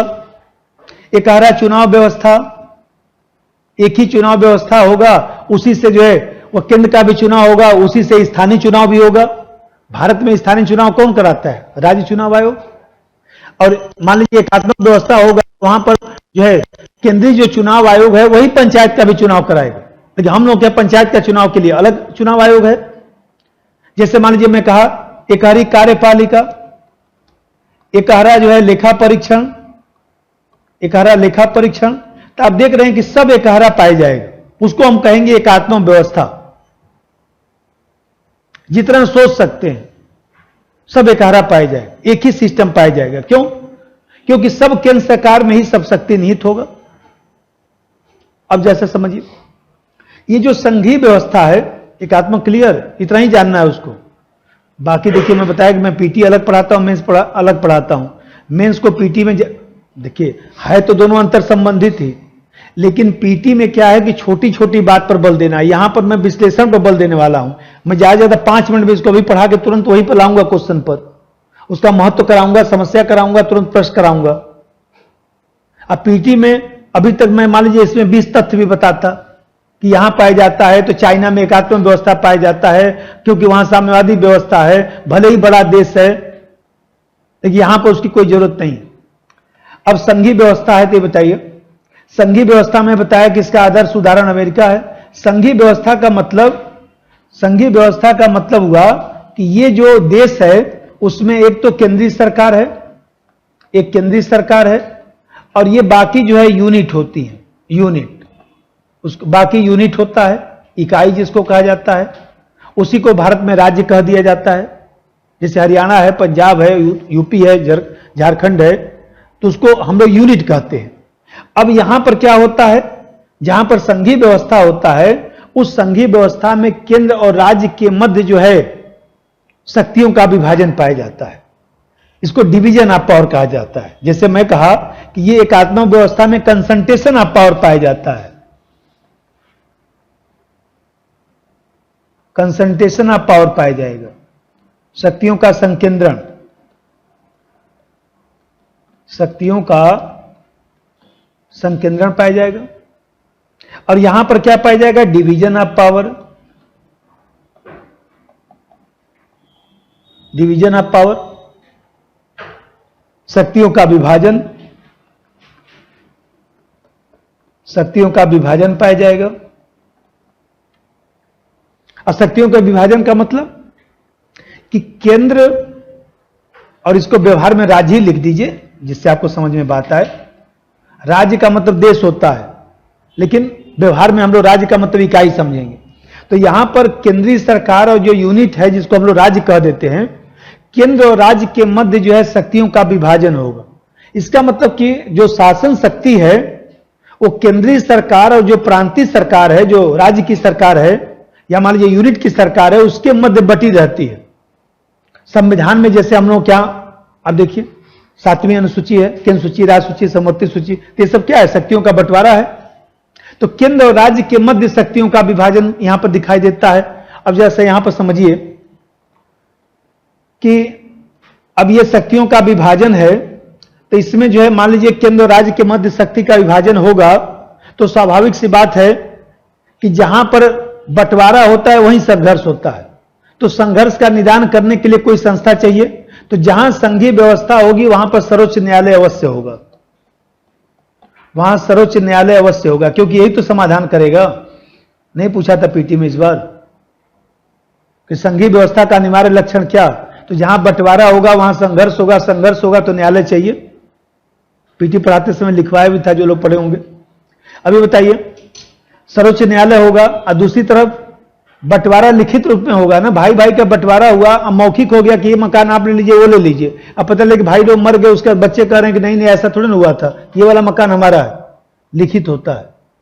इसलिए यहां लिखित संविधान पाया जाता है, लिखित संविधान।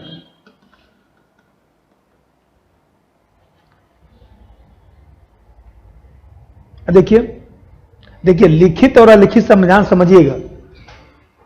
आप लोग सब चीज मत लिखिएगा, कितना लिखेंगे, मेरा तो काम ही है लिखने का।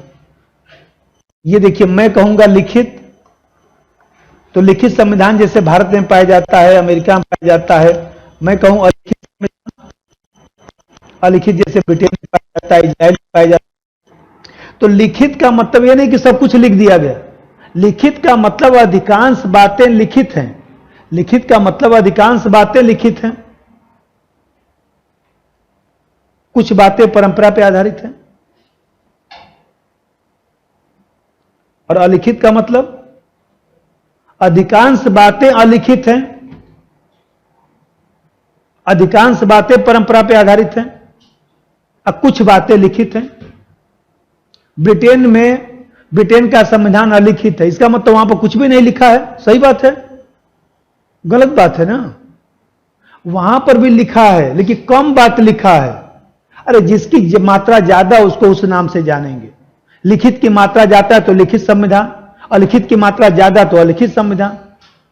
विश्व का कोई भी संविधान न तो पूर्णतः लिखित है न तो पूर्णतः अलिखित। तो यहां पर मैं बता रहा था लिखित संविधान होगा। अब फिर कठोर संविधान संशोधन होगा। कठोर संविधान संशोधन का मतलब अब ये भी समझाऊं, कोई बात नहीं, बस समझते रहिए।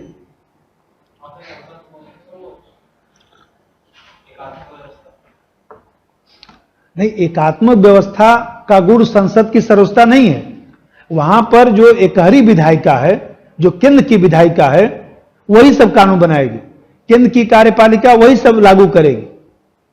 वहां संसद की सर्वोच्चता का दूसरा फैक्टर संसदीय अध्यक्ष वाला है। ये एक डिवीजन है। अभी एक विशेषता मैं समझाने जा रहा हूं, अब वो जब बताऊंगा तो फिर उसको बताऊंगा। यहां लिखित संविधान है और कठोर संविधान होता है, कठोर संशोधन होता है। कठोर संविधान संशोधन, कठोर संविधान संशोधन। अब कठोर संविधान संशोधन तो थोड़ा सा उसको बताऊं।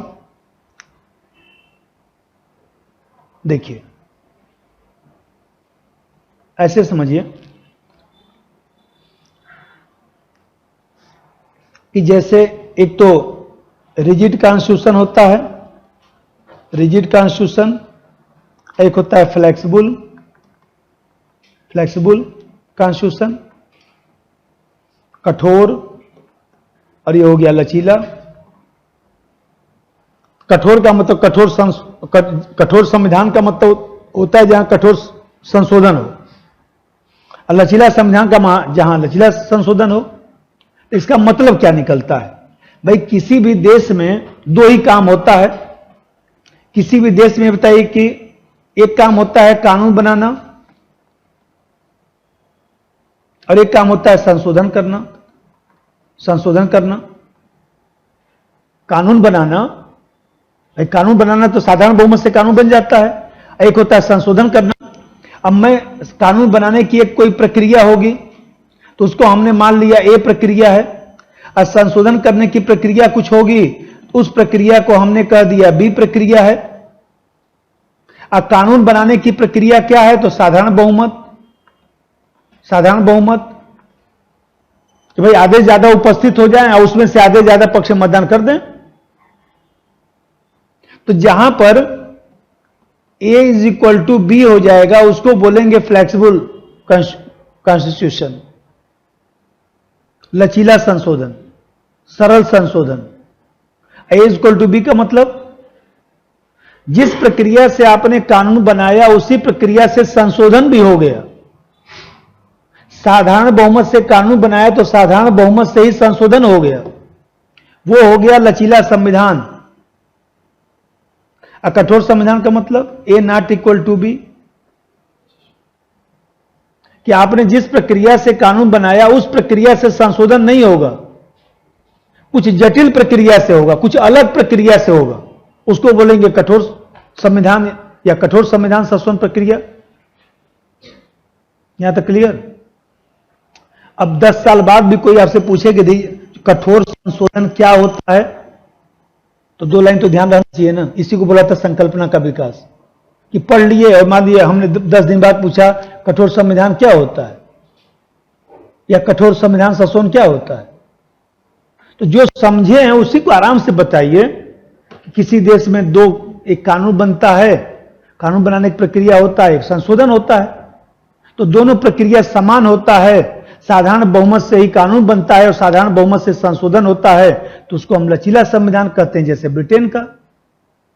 और जो है कठोर संशोधन का मतलब ये ब्रिटेन में हो गया। कठोर संशोधन जैसे अमेरिका में है, जो संघीय व्यवस्था में पाया जाता है।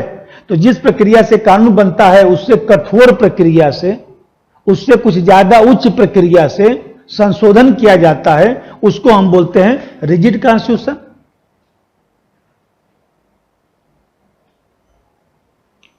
कठोर संशोधन क्या मतलब समझे? और किससे बोलिए?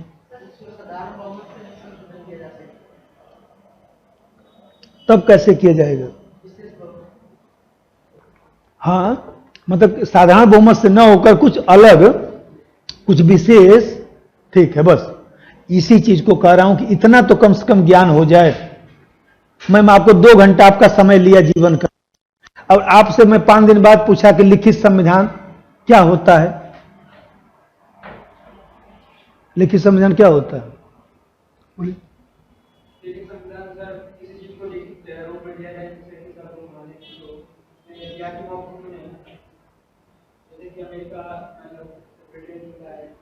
चलिए, मतलब कुछ दिमाग बैठा कि अमेरिका में है, ब्रिटेन में नहीं, ब्रिटेन में अलिखित है ना।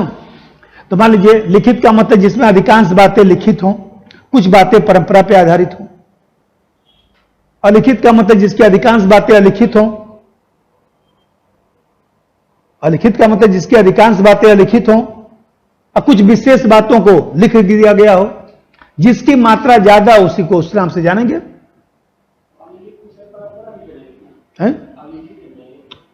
भाई अलिखित में परंपरा ज्यादा और लिखित में परंपरा कम। भाई भारत में भी तो परंपरा है, ये बताइए। चुनाव होता है, चुनाव के बाद संसदीय दल की बैठक होती है। चुनाव के बाद संसदीय दल की बैठक होती है, उसमें किसी व्यक्ति को जो है प्रधानमंत्री के रूप में मनोनीत किया जाता है, प्रधानमंत्री के रूप में चयनित किया जाता है और फिर उसी को राष्ट्रपति नियुक्त करता है। संविधान में तो यही लिखा गया है ना, पीएम अपॉइंटेड बाय प्रेसिडेंट। संविधान में कहां है कुछ लिखा गया है कि संसदीय दल का बैठक होगा, किसी व्यक्ति को मनोनीत किया जाएगा, किसी व्यक्ति का चयन किया जाएगा। लेकिन ये सब तो संसदीय प्रक्रिया का पार्ट है ना, ये परंपरा ही तो है। अपने मन से राष्ट्रपति थोड़ी नियुक्त कर सकता है किसी को प्रधानमंत्री। और संसदीय दल की बैठक होती है, बकायदे सबका लिस्ट बनकर जाएगा, उस पर सिग्नेचर होगा कि फला व्यक्ति को जो है इतने लोगों ने जो है वो देखा जाए तो मनोनीत किया है। लेकिन ये सब पार्ट है, ये सब परंपरा है। लेकिन जब हमारे यहाँ आता है क्वेश्चन कि भाई हमारे यहाँ पीएम होता है, क्वेश्चन आता है पीटी में आप लोगों का पीएम होता है, तो उसमें आता है कि नियुक्त होता है, मनोनीत होता है, चयनित होता है, संसदीय दल का नेता होता है, तो क्या टिक लगाते हैं?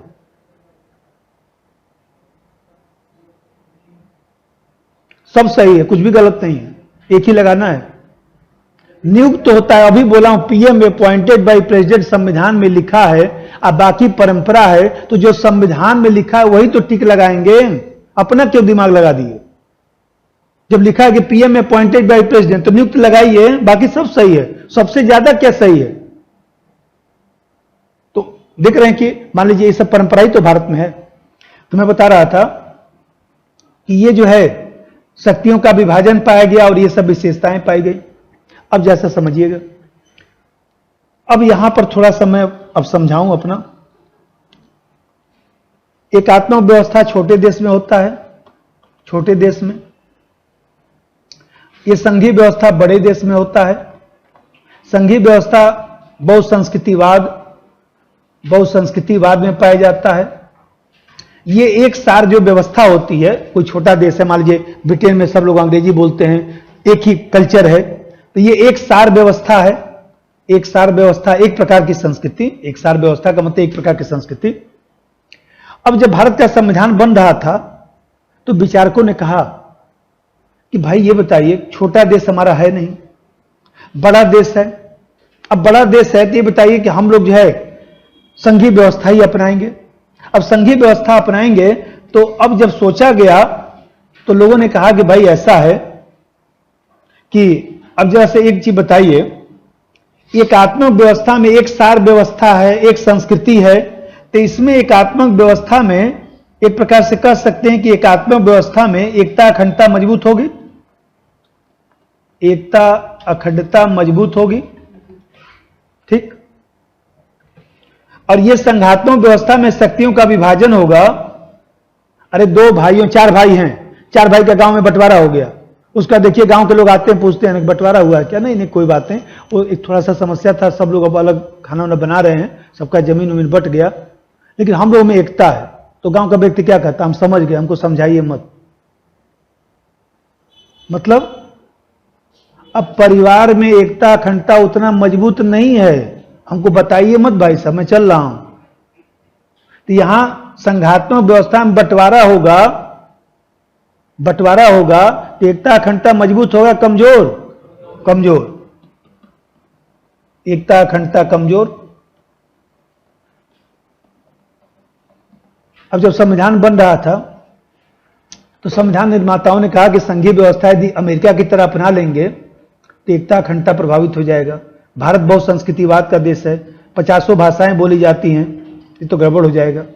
तब लोगों ने कहा कि ऐसा करिए कि एक और उपाय है कि संघात्मक व्यवस्था अपनाइए और उसमें एकात्मक लक्षण मिला दीजिए, तो विविधता में एकता का समायोजन हो जाएगा। अपनाना तो संघात्मक व्यवस्था ही है, लेकिन उसमें एकात्मक लक्षण मिला देंगे तो कम से कम विविधता में एकता का समायोजन हो जाएगा। अब यहां पर जो बनाए हैं और उसी के नीचे यहां पर प्लस करके लिखिए भारत संघात्मक प्लस एकात्मक, संघात्मक प्लस एकात्मक, संघात्मक प्लस एकात्मक। अब संघात्मक प्लस एकात्मक, तो इसी को हम लोग कहते हैं अर्धसंघीय व्यवस्था। अर्धसंघीय व्यवस्था, इसी को quasi federal system KC Wheare साहब ने कहा। अब अर्धसंघीय व्यवस्था का मतलब एकात्मक में हमने संघात्मक मिलाया कि संघात्मक में एकात्मक मिलाया? संघात्मक में एकात्मक मिलाया।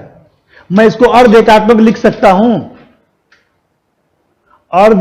अर्ध एकात्मक लिख दूं तो सही है कि गलत है? ये आप लोग ऐसा है कि संविधान पढ़ रहे हैं, आप लोग को भूल जाया करिए कि आप संविधान पढ़ रहे हैं। ये 12th वाले जो पढ़ते हैं ना हम लोग क्या दिल्ली सीबीएसई बोर्ड में, ये जो बच्चा लोग पढ़ता है इन सबों का 100 में 100 नंबर आता है पॉलिटिकल साइंस में। अब पॉलिटिकल साइंस डीयू की मेरिट सबसे ज्यादा जाती है, कई बस देख लीजिएगा 99%, 98%, 95 के नीचे एडमिशन नहीं होता। तो कभी आपने सोचा वो 100 में 100 कैसे पाते हैं? सब वो पॉलिटिकल साइंस को साइंस बना के सब पढ़ते हैं। ऐसे उन सबों का होता है, 100 में 100 नंबर उन सबों का आता है, 99, 98 ऐसे आता है। ऐसे आपको समझना है। आप लोग दिमाग में पहले रखिए कि मैं मानविकी विषय पढ़ने के लिए बैठा हूं। अभी बोला हूं आटे में पानी मिला के गूंथ के आप रोटी बनाती हैं ना, तो उसको आटा बोलती हैं कि पानी? तो जब संघीय व्यवस्था में एकात्मक व्यवस्था मिलाए हैं तो उसको अर्धसंघीय बोलेंगे कि अर्ध एकात्मक? तब मान लीजिए पानी में 2 चम्मच चीनी मिला दिए तो शरबत पानी हुआ कि चीनी? पानी।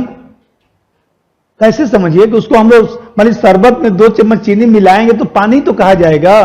तो संघात्मक में हमने एकात्मक लक्षण मिलाया, 2 लाइन लिख लिखिए इसी के नीचे 2 लाइन, इसी में, यहीं पर। भारत में बहुलवादी समाज है, भारत में बहुलवादी समाज है, विविधता ज्यादा है,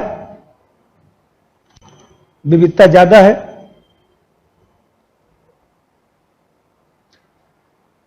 विविधता ज्यादा है, अतः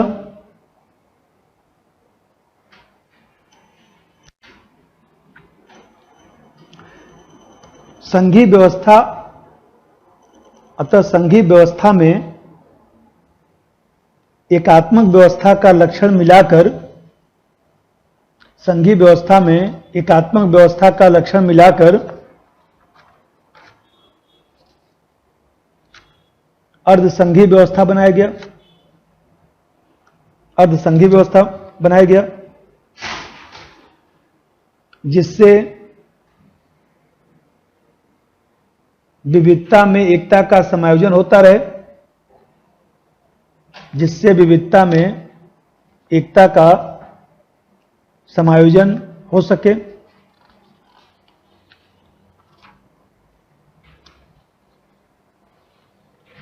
अब देखिए, अब थोड़ा सा और समझा दें कि हम लोगों के यहां, अब देखिए, डिवीजन ऑफ पावर है, हम लोगों के यहां सर्वोच्च न्यायालय भी है, हम लोगों के यहां लिखित संविधान भी है।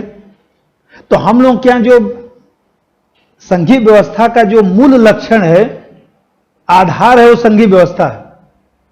और हम लोगों ने अपने सुविधा के अनुसार, मान लीजिए हम दोहरी नागरिकता लिखेंगे तो कहीं ना कहीं थोड़ा दिक्कत आएगा ना। दोहरी नागरिकता का मतलब केंद्र की नागरिकता अलग और राज्यों की नागरिकता अलग, तो थोड़ी सी उसमें दिक्कत आएगी। तो हम लोगों ने एकहरी नागरिकता रख दिया, दोहरी न्यायपालिका की जगह एकहरी न्यायपालिका रख दिया, एकहरी न्यायपालिका रख दिया, एक पद सोपानी न्याय व्यवस्था रख दिया। ऊपर ये सुप्रीम कोर्ट हो गया, नीचे जो है 25 हाई कोर्ट हो गए, नीचे जो है लोअर कोर्ट हो गया, एक व्यवस्था रख दिया। मान लीजिए हम लोगों ने जो है केंद्र और राज्य का अलग अलग संविधान न बनाकर एक ही संविधान बना दिए, तभी तो विश्व का सबसे बृहत संविधान है। मान लीजिए हम लोगों ने क्या किया, केंद्र में लोकसभा का चुनाव हो, राज्यसभा का चुनाव हो, राष्ट्रपति हो, उपराष्ट्रपति हो, चुनाव केंद्रीय चुनाव आयोग कराता है। और राज्यों में विधानसभा का चुनाव, राज्यों में विधान परिषद का चुनाव, वो भी केंद्रीय चुनाव आयोग कराता है। पंचायत का चुनाव भी तो केवल राज्य निर्वाचन आयोग कराता है। तो आप देख रहे हैं, हम लोगों ने सेंट्रलाइज जो है लेखा परीक्षण कर दिया, कैग बना दिया, लेखा परीक्षण भी हमारे यहां एकीकृत है। आपातकाल की व्यवस्था बना दिया, अखिल भारतीय सेवा, भाई आईएएस, आईपीएस और भारतीय वन सेवा, ये तीनों अखिल भारतीय सेवा है। तो अखिल भारतीय सेवा भी तो जो है एकात्मक लक्षण है। भाई अखिल भारतीय सेवा, आईएएस का जो व्यक्ति है वो कहीं पर भी नौकरी कर सकता है, किसी डिपार्टमेंट में उसको भेजा जा सकता है, केंद्र में भी आ सकता है, दूसरे राज्यों में भी ठहर सकता है, कोई समस्या की बात नहीं। राज्यपाल की नियुक्ति ये भी है, उसी में नीचे लिख दीजिएगा, एक पैराग्राफ और लिख दीजिए। भारत में संघीय व्यवस्था के आधारभूत लक्षणों, संघीय व्यवस्था के आधारभूत लक्षणों डैश, आधारभूत, सिंपल लिखिए, आधारभूत लक्षणों, आधारभूत लक्षण दिखाई देते हैं, आधारभूत लक्षण दिखाई देते हैं, जैसे शक्तियों का विभाजन, शक्तियों का विभाजन ब्रैकेट में 7वीं अनुसूची, शक्तियों का विभाजन ब्रैकेट में 7वीं अनुसूची, कामा, लिखित संविधान, सर्वोच्च न्यायालय, लिखित संविधान, सर्वोच्च न्यायालय,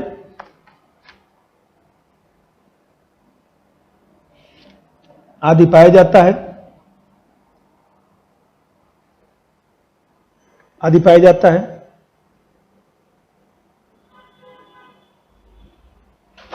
और इसमें अनेक एकात्मक लक्षणों को भी मिलाया गया है,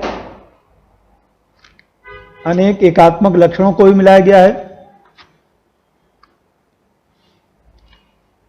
जैसे कुछ एग्जाम्पल लिख दीजिए, जैसे एकल नागरिकता, एकीकृत न्यायपालिका,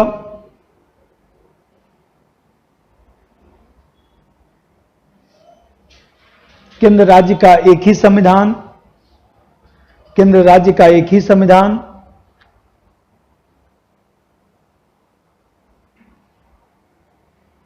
केंद्र द्वारा नियुक्त राज्यपाल, केंद्र द्वारा नियुक्त राज्यपाल, एकीकृत लेखा परीक्षा,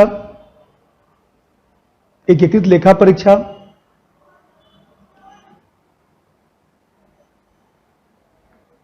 आदि बातें। ठीक है। अब अर्धसंघीय व्यवस्था क्या होता है? कभी मान लीजिए अभी आगे में आप लिखेंगे 150 शब्द में, तो मेन चीज तो यही है ना कि हम लोगों ने संघीय व्यवस्था अपनाया, उसमें एकात्मक लक्षण मिला दिया, इसीलिए उसको अर्धसंघीय कहा जाता है। आधार हमारा संघीय है, केवल हमने सुविधा के लिए एकात्मक लक्षण मिलाया है। हमारे संविधान का आधार एकात्मक नहीं है, संघीय है। अभी जो बताया कि आटे में पानी डाल के उसको गूंथेंगे तो आटा कहा जाएगा, पानी का रोटी नहीं खा रहे हैं। तो जिसे मान लीजिए ये हुआ। अब इतना ही मुझको समझाना था, अब क्वेश्चन करना है, अब आपको समझ में आएगा। अब हेडिंग बनाइए, भारत में देखिए अर्धसंघीय व्यवस्था भी संघीय व्यवस्था है। थोड़ा सा और कंसेप्ट क्लियर करिए, अर्धसंघीय व्यवस्था भी संघीय व्यवस्था है। अरे उसमें कुछ संघीय कम है तो संघीय। तो भारत में मैं कहूं कि सामान्यतः संघीय व्यवस्था अपनाया गया, सही बात है। भारत में अमेरिका की तरह आदर्श संघीय व्यवस्था अपनाया गया, गलत बात है। तो हम बोलेंगे कि भारत में संघीय व्यवस्था अपनाया गया, कहीं कोई समस्या नहीं है, क्योंकि हमारे यहां है अर्धसंघीय तो है, वो भी तो संघीय व्यवस्था ही है। थोड़ा सा एकात्मक, अभी मान लीजिए अभी मैं बताया कि भाई जैसे आप मैंगो शेक पी लीजिए, चाहे बनाना शेक पी लीजिए, चाहे गांव में गुड़ का शरबत पी लीजिए, है तो सब एक ही, कोई कम है कोई ज्यादा है, सब तो शरबत ही है। तो यहां पर कहेंगे हम लोग संघीय व्यवस्था। अब प्रश्न पूछा कि भारत में संघीय व्यवस्था क्यों अपनाया गया, कारण स्पष्ट करें, तो आप समझ जाइएगा कि है तो संघीय। अब हेडिंग बनाइए, भारत में संघवाद, भारत में संघीय व्यवस्था अपनाने के कारण, अब सब 150 वर्ड में आता है, अब कराऊं। भारत में संघीय व्यवस्था अपनाने के कारण, भारत में संघीय व्यवस्था अपनाने के कारण, अब देखिए, अब एक एक समझिए तब लिखिएगा। और आप लोग क्या करेंगे कि अब जैसे मैं अभी पढ़ा रहा था कि मान लीजिए मैं आपको संघीय व्यवस्था बताया, एकात्मक व्यवस्था बताया, आएगा नहीं, लेकिन अपने कंसेप्ट को मजबूत करने के लिए घर पर जाकर 5 अंतर हम अपने से लिखिएगा। ये 5 अंतर जाकर अपने से लिखना है, सोच सोच के लिखना है। अभी जो बताया संघीय व्यवस्था में डिवीजन ऑफ पावर होता है और एकात्मक व्यवस्था में कंसंट्रेशन ऑफ पावर होता है। संघीय व्यवस्था में लिखित संविधान जरूरी है, लिखित संविधान जरूरी है। एकात्मक व्यवस्था में लिखित संविधान जरूरी नहीं है। जैसे ब्रिटेन में एकात्मक व्यवस्था है तो अलिखित संविधान, इजराइल में एकात्मक व्यवस्था है तो अलिखित संविधान है। मान लीजिए अभी मैं बताया कि संघीय व्यवस्था में जो है वो देखा जाए, अभी जैसे मैं बता रहा था संघीय व्यवस्था में सर्वोच्च न्यायालय जरूरी है, क्योंकि विवाद होगा तो कौन समाधान करेगा, न्यायिक पुनरावलोकन कौन करेगा। और एकात्मक व्यवस्था में सर्वोच्च न्यायालय आवश्यक नहीं है। तो जैसे मैं बोल रहा हूं ऐसे 5 अंतर लिखे, ये है उसका तरीका। नोट्स में आप लोग सब अंतर तो सब लिख दिया हूं, लेकिन आप ऐसे उसको तैयार करिए, एक साइड में नोट्स बनाइए, एक साइड में छोड़ के रखिए, कोई दिक्कत नहीं। राइट हैंड साइड में जो मैं लिखवाता हूं उसको लिखिए, लेफ्ट हैंड साइड में अपना प्रैक्टिस करते रहिए, जोड़ते घटाते रहिए। तो भारत में संघीय व्यवस्था क्यों अपनाया गया, अब एक एक मैं समझाता हूं तब लिखिएगा। ये बताइए, सबसे बड़ा कारण तो ये था कि भारत बड़ा देश, अब भारत में विविधता ज्यादा था। भाई आप देखिए तो ज्योग्राफिकल बेसिस में भी जो है लगभग उत्तर से लेकर दक्षिण तक देखिए तो लगभग 3200 किलोमीटर, अब फिर आप देखिए पूरब से पश्चिम तक तो लगभग जो है 2450 के आस 2433।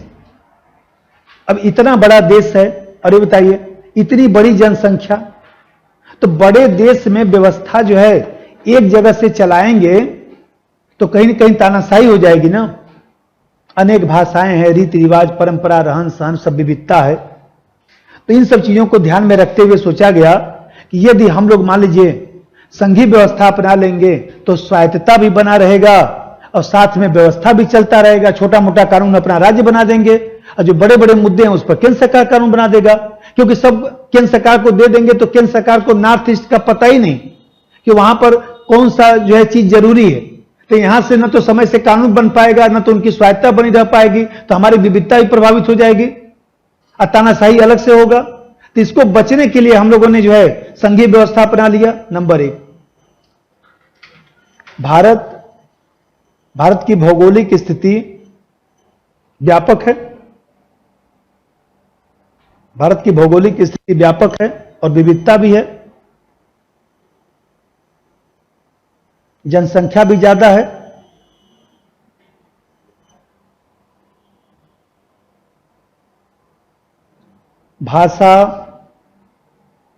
भाषा, रीति रिवाज, जीवन शैली में भी अंतर है।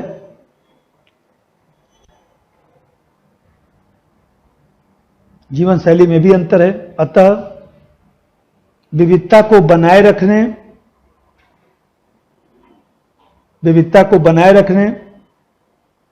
ब्रैकेट में स्वायत्तता, विविधता को बनाए रखने ब्रैकेट में स्वायत्तता ब्रैकेट बंद, विविधता को बनाए रखने के लिए संघीय व्यवस्था अपनाया गया।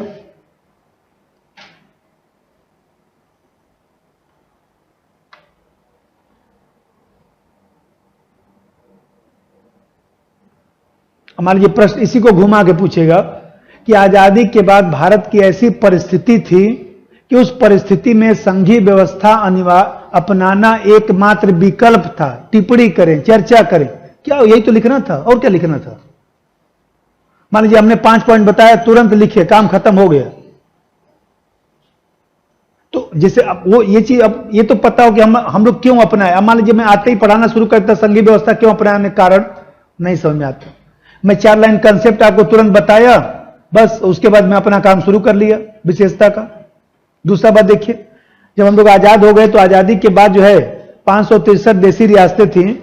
अब पटेल साहब घूम घूम के सब देसी रियासतों से कहते थे कि आप लोग विलय कर लीजिए, आप लोग राजा महाराजा हैं और ऐसी दिशा में क्या दिक्कत है। तो कुछ राजा बोले भाई देखिए हम लोग राजपाट हम लोग करते हैं। तो बोले कि आप राज्यपाल बन रहे हैं ना, क्या दिक्कत आ गई, राज्यपाल मैं आपको बना रहा हूं ना। तो बोले भाई पैसा रुपया, बोले अब बोलिए कितना पैसा चाहिए साल भर में, कितना खर्चा आपका है।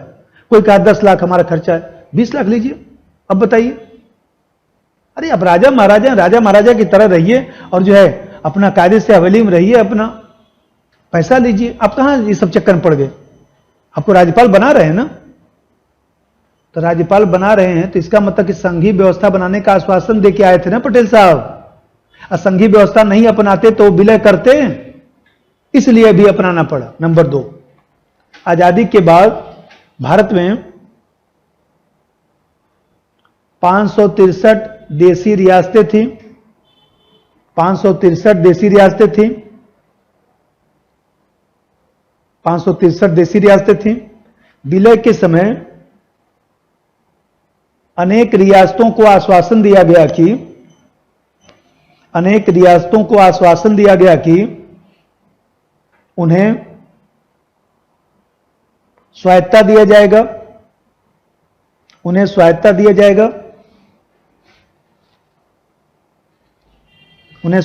जाएगा। अनेक राजाओं को राज्यपाल बनाया गया।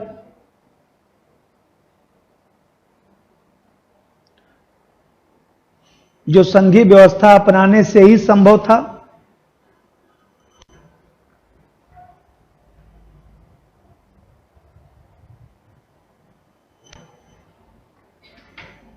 अब जरा देखिए, तीसरा बात समझिए।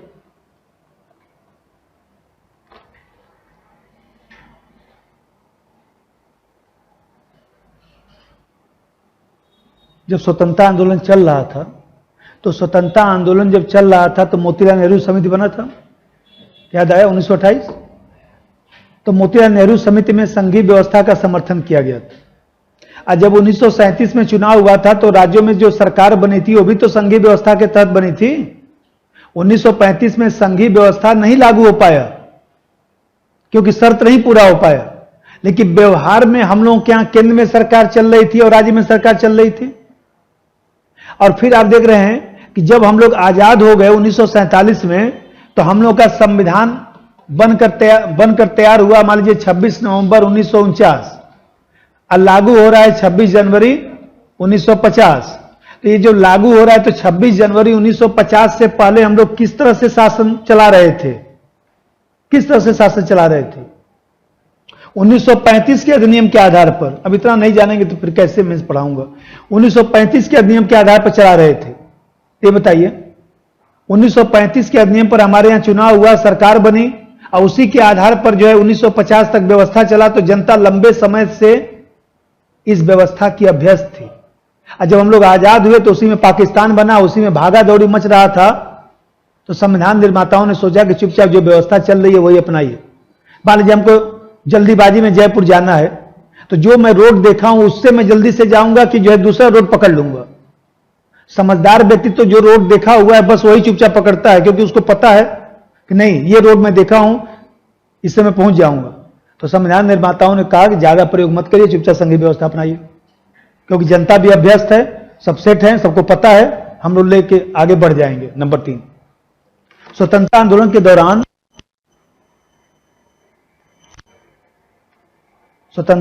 दौरान राष्ट्रीय संघर्ष का नेतृत्व करने वाले दल, राष्ट्रीय संघर्ष का नेतृत्व करने वाले दल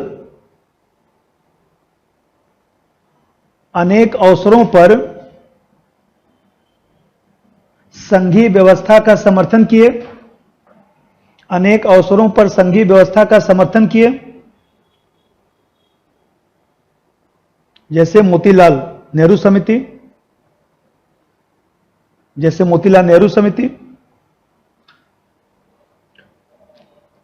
1937 के चुनाव में भी प्रांतों को अधिकार दिया गया था। 1937 के चुनाव में भी प्रांतों को अधिकार दिया गया था।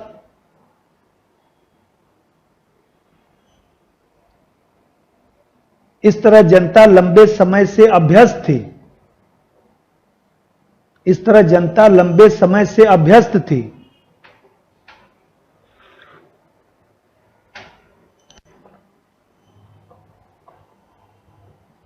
अब जरा देखिए, चौथा बात समझिए। यही बताया ना कि हिंदी माध्यम में जैसे लोग नहीं कहते नंबर नहीं मिल रहा है। एक तो पहला फॉल्ट होता है कि हिंदी माध्यम में बच्चा लोग पीटी ही नहीं पास करता है। ढंग से कुछ आएगा तब ना पास करेगा।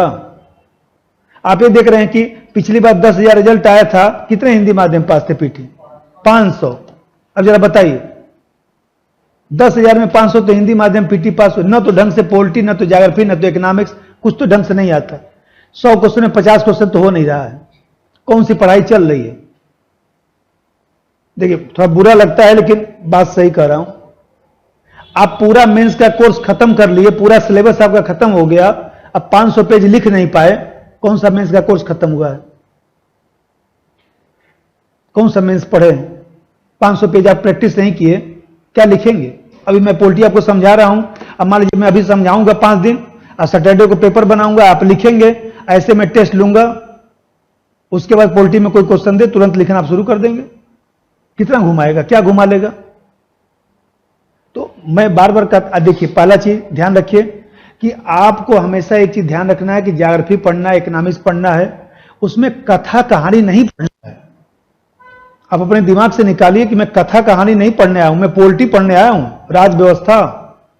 अब मैं भी राज व्यवस्था, दूसरी बात है कि मान लीजिए सीधा नहीं पढ़ाता हूं, थोड़ा घुमा फिरा पढ़ाता हूं जिससे समझ में आए, लेकिन हमारा लक्ष्य है कि मैं आपको राज व्यवस्था पढ़ाऊं। यहां कविता कहानी में नहीं बता सकता, क्योंकि आप ये बताइए, मैं आपसे पूछ रहा हूं कि संघीय व्यवस्था क्यों अपनाया गया और यहां पर आपका कहानी चलेगा और नंबर देगा। ये सबसे बड़ा हिंदी माध्यम है कि हम लोग इंग्लिश मीडियम का बच्चा एकदम टू दी पॉइंट लिखेगा, काम खत्म। 5 पॉइंट लिखिएगा, खत्म हो गया। अब एग्जाम में पढ़ेगा, 5 पॉइंट देखा, नंबर दिया, 10 में 6 नंबर। यहां हम लोग का कहानी पढ़ रहा है। कहने का तात्पर्य है कि सब लोग इकट्ठा हुए थे, काफी विचार विमर्श हुआ, विचार विमर्श पूछ रहा था। ये फॉल्ट है। जिस दिन आपने इतना सुधार कर लिया, उसको उस दिन आपका नंबर देखकर आपको ऐसे लगेगा अच्छा बढ़िया। अभी मान लीजिए सुनील का सिलेक्शन हुआ, जीएस सेकंड जीएस 4 यहां पढ़ा, हमने मार्कशीट दिखाओ तो, जिस रिजल्ट आया था उस मार्कशीट आया था, भेजा, अच्छा लगा ना। जीएस 4 और जीएस सेकंड 100 नंबर ज्यादा पाया। पिछली बार भी 126 नंबर पाया था जीएस सेकंड में। ढूंढ डालेंगे इंग्लिश मीडियम वालों को भी 126 नंबर नहीं। अब कुछ नहीं, सिर्फ हर चीज पर उसकी तैयारी है, बोलेंगे तुरंत लिख देगा। हर चीज पर तैयारी है, बस जो बोलेंगे क्वेश्चन तुरंत लिखना शुरू कर देगा। 5 पॉइंट बताएगा आपको, इतने की जरूरत है। अभी बताइए कि जब हम लोग का जो है कैबिनेट मिशन योजना आया, तो कैबिनेट मिशन योजना के तहत ही तो हमारा संविधान बना। अब कैबिनेट मिशन योजना में क्या किया गया था, जैसा ध्यान दीजिए, ये जो संविधान सभा है, ये जो संविधान सभा है, संविधान सभा के सदस्यों का चुनाव किससे हुआ था? विधानसभा से। सीधे जनता ने जो है, सीधे जनता ने संविधान सभा के सदस्यों का चुनाव तो किया नहीं, अप्रत्यक्ष चुनाव हुआ एक तरह से। आपने विधानसभा के अस्तित्व को स्वीकार कर लिया था ना, तभी तो विधानसभा से आपने संविधान सभा के सदस्यों का चुनाव कराया। अब फिर इसके बाद आपने क्या किया? देशी रियासतों से मनोनयन कराया। इसका मतलब कि आपने विधानसभा से ही संविधान सभा के सदस्यों का चुनाव कराकर यह दिखाया कि हम कहीं न कहीं प्रांत को विशेष महत्व दे रहे हैं। तो जब संविधान बनना शुरू हुआ तो कहा गया कि संविधान सभा का गठन भी तो आधार संघी था। आप जनता से सीधे चुने होते तो थोड़ा हम विचार कर भी लेते। कैसे विचार कर लें? आप जब विधानसभा को आप मेन मान लिए और वहां से चुनाव कराए, तो फिर उसका मतलब क्या निकलता है? संघीय व्यवस्था। नंबर 4, आजादी के बाद कैबिनेट मिशन योजना के तहत, आजादी के बाद कैबिनेट मिशन योजना के तहत संविधान सभा का गठन किया गया। कैबिनेट मिशन योजना के तहत संविधान सभा का गठन किया गया, जिसमें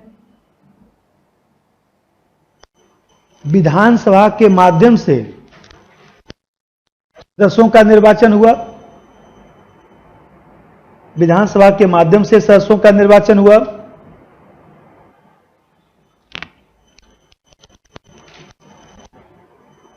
और 93 प्रतिनिधियों को देशी रियासतों से मनोनीत किया गया। 93 प्रतिनिधियों को देशी रियासतों से मनोनीत किया गया।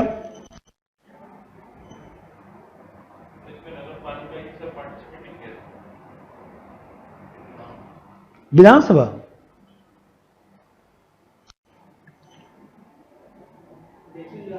देशी रियासतों से मनोनीत किया गया, जिसके कारण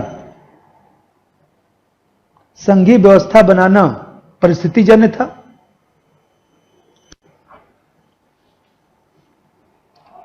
संघीय व्यवस्था बनाना परिस्थितिजन्य था।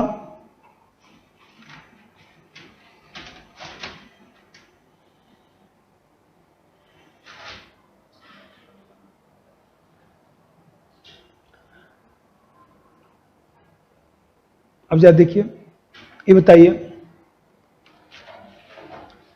हर राज्य का अलग अलग परंपरा था।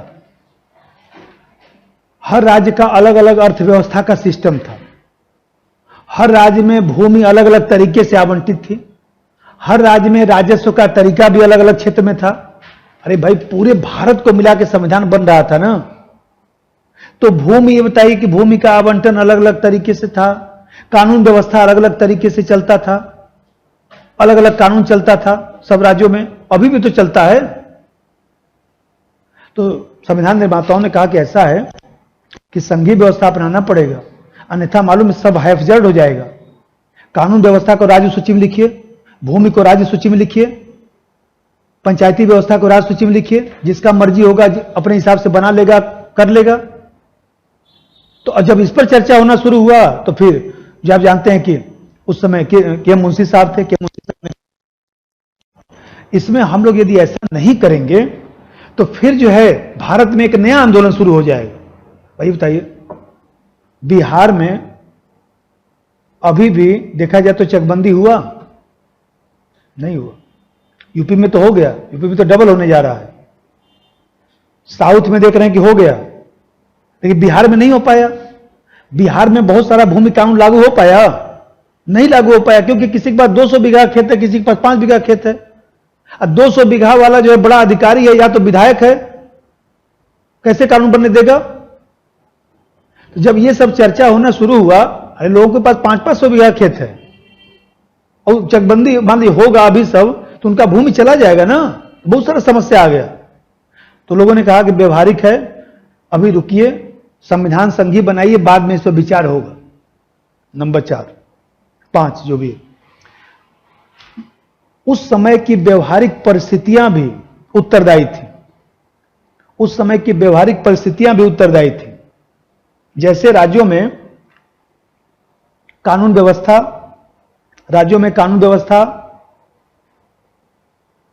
की अलग अलग स्थिति थी।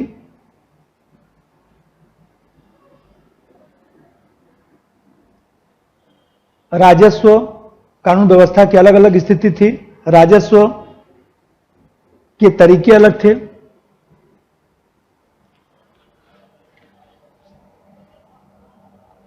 भूमि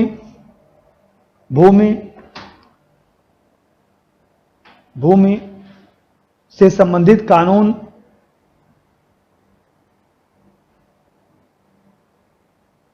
पृथक अस्तित्व रखते थे।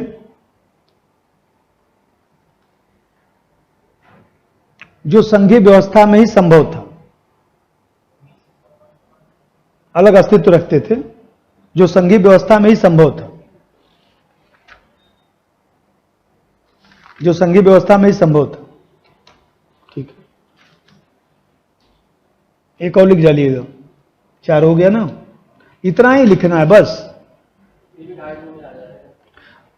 150 सब में आता है ऐसा क्वेश्चन, आया होगा। आज सीधा नहीं पूछेगा कि संघीय व्यवस्था से, अभी बताया हूं।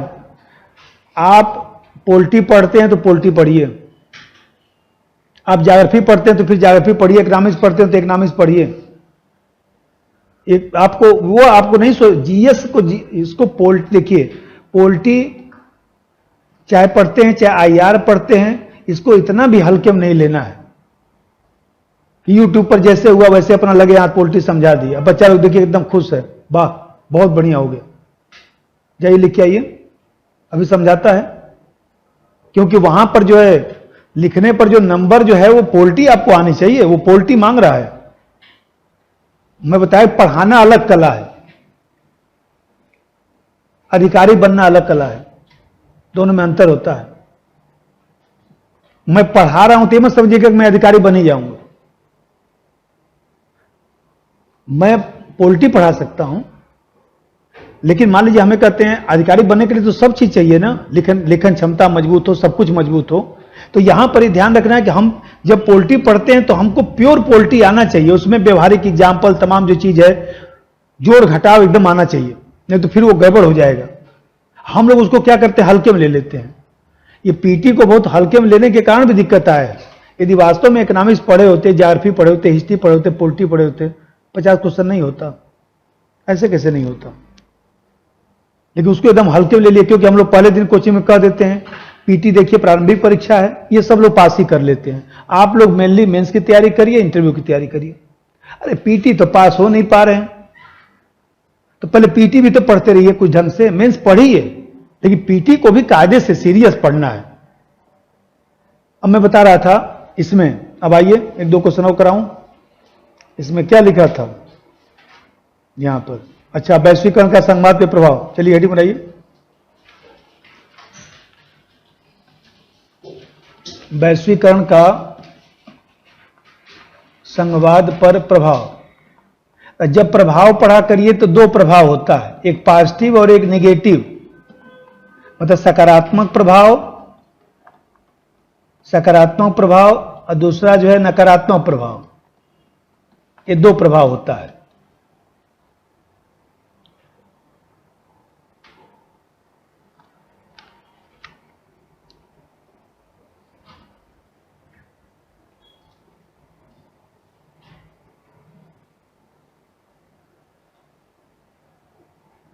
अब देखिए कि समझिए तब लिखिएगा। इस वैश्वीकरण ने क्या किया? वैश्वीकरण ने खूब संचार क्रांति को बढ़ावा दिया। खूब लोग अपना यूट्यूब, फेसबुक, अपना ट्विटर खूब अपना देखना उखना शुरू किए। तो जनता की आकांक्षा में वृद्धि हुआ ना। ये बताइए, हम लोग गांव में बैठा हुआ व्यक्ति यूट्यूब मान लीजिए ऐसे देख रहा है कि समुद्र में सड़क बना है, देखता है ना, समुद्र में सड़क बना है ना, बॉम्बे जो इस छोर से उस छोर में, आधा तो सड़क समुद्र में ही है, ऊपर जो पुल देके बना है वो देखता है बेचारा। दिल्ली में देखता है मेट्रो चल रहा है, दिल्ली में इतना बढ़िया व्यवस्था है, और फिर गांव में मान लीजिए अपने घर के सामने निकल के देखता है सड़क भी नहीं है। तो ये बताइए, वो जब ये बात देखता है तो ऐसी दशा में किस पर दबाव बनाएगा? राज्य सरकार पर, क्योंकि उसके पास तो राज्य सरकार है ना। विधायक जी आएंगे तो बोलेगा ना, अरे महाराज बताइए, देख रहा था यूट्यूब पर इतना बढ़िया बढ़िया सड़क है, वहां इतनी अच्छी व्यवस्था है, अरे आप लोग एकदम नरक दिखती है, बताइए सड़क ढंग का नहीं, हमारे गांव में कार आ सके। तो जब उस पर बताएगा तो जाकर राज्य सरकार से कहेगा कि जनता अब सोच रही है सड़क वड़क बने, बनवाइए ना तो दिक्कत हो जाएगा। और सड़क बनवाने के लिए क्या चाहिए? पूंजी। सड़क बनवाने के लिए क्या चाहिए? तकनीक। तो पूंजी और तकनीक कहां से मिलेगा? केंद्र सरकार से, मोदी साहब देंगे। तो केंद्र सरकार से देंगे तो ये बताइए, राज्य केंद्र के साथ सहयोग करेगा तभी तो पूंजी तकनीक उसे मिलेगा। और सहयोग कब होगा? जब सहकारी संघवाद होगा। इसका मतलब इस वैश्वीकरण ने सहकारी संघवाद को बढ़ावा दिया है। सहकारी संघवाद का मतलब ऐसा संघवाद जहां पर केंद्र और राज्य आपस में मिलकर आम जनता की सेवा करने वाली संस्था के रूप में कार्य करते हैं। ऐसा संघवाद जिसमें केंद्र राज्य प्रतियोगिता नहीं, सहकारिता का भाव रखते हैं।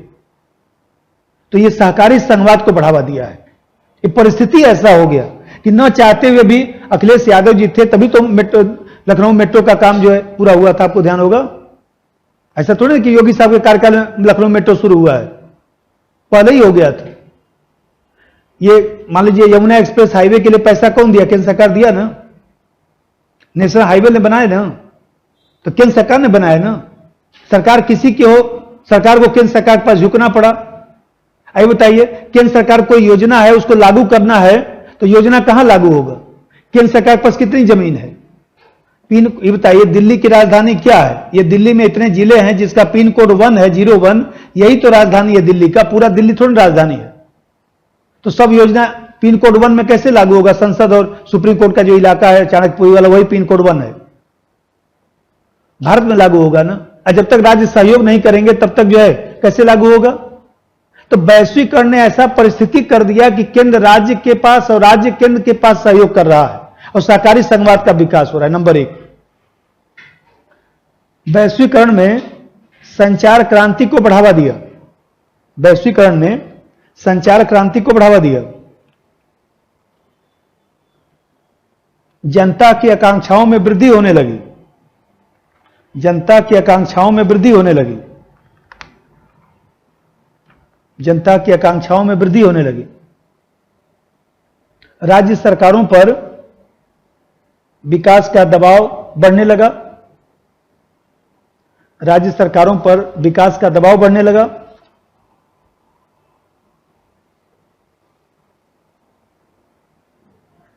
और राज्य सरकारें पूंजी और तकनीक के लिए केंद्र के साथ सहयोग करने लगे। पूंजी तकनीक के लिए केंद्र के साथ सहयोग करने लगे।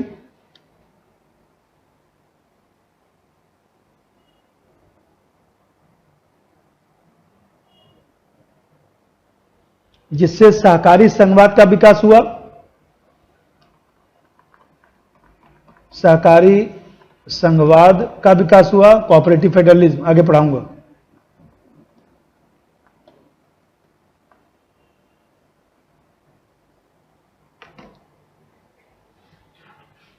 दूसरा बात देखिए, ये बताइए, सुरक्षा और विकास। आज सुरक्षा और विकास का संदर्भ देखिए तो आज जनसंख्या वृद्धि ज्यादा है, पर्यावरण की समस्या है, कोविड की समस्या चल रहा है, संगठित अपराध चल रहा है, गरीबी है, महंगाई है, सब समस्या चल रहा है। इन सब समस्याओं का समाधान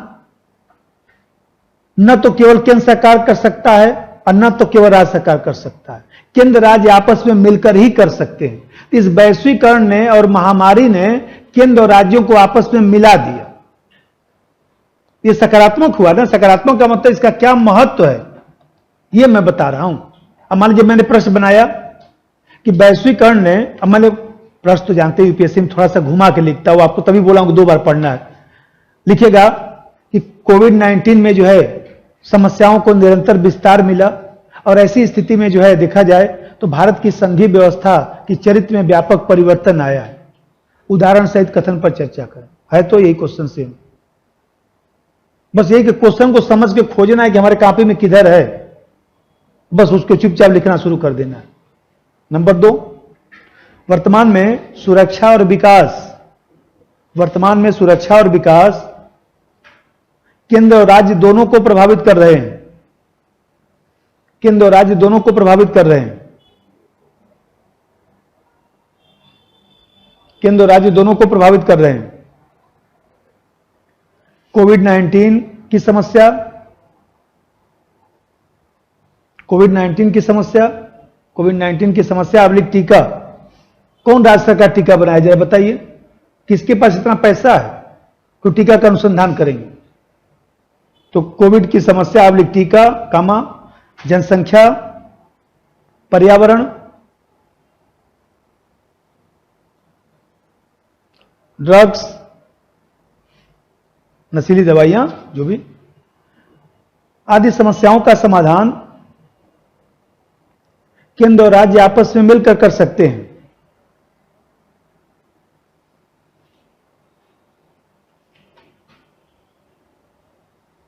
केंद्र और राज्य आपस में मिलकर कर सकते हैं।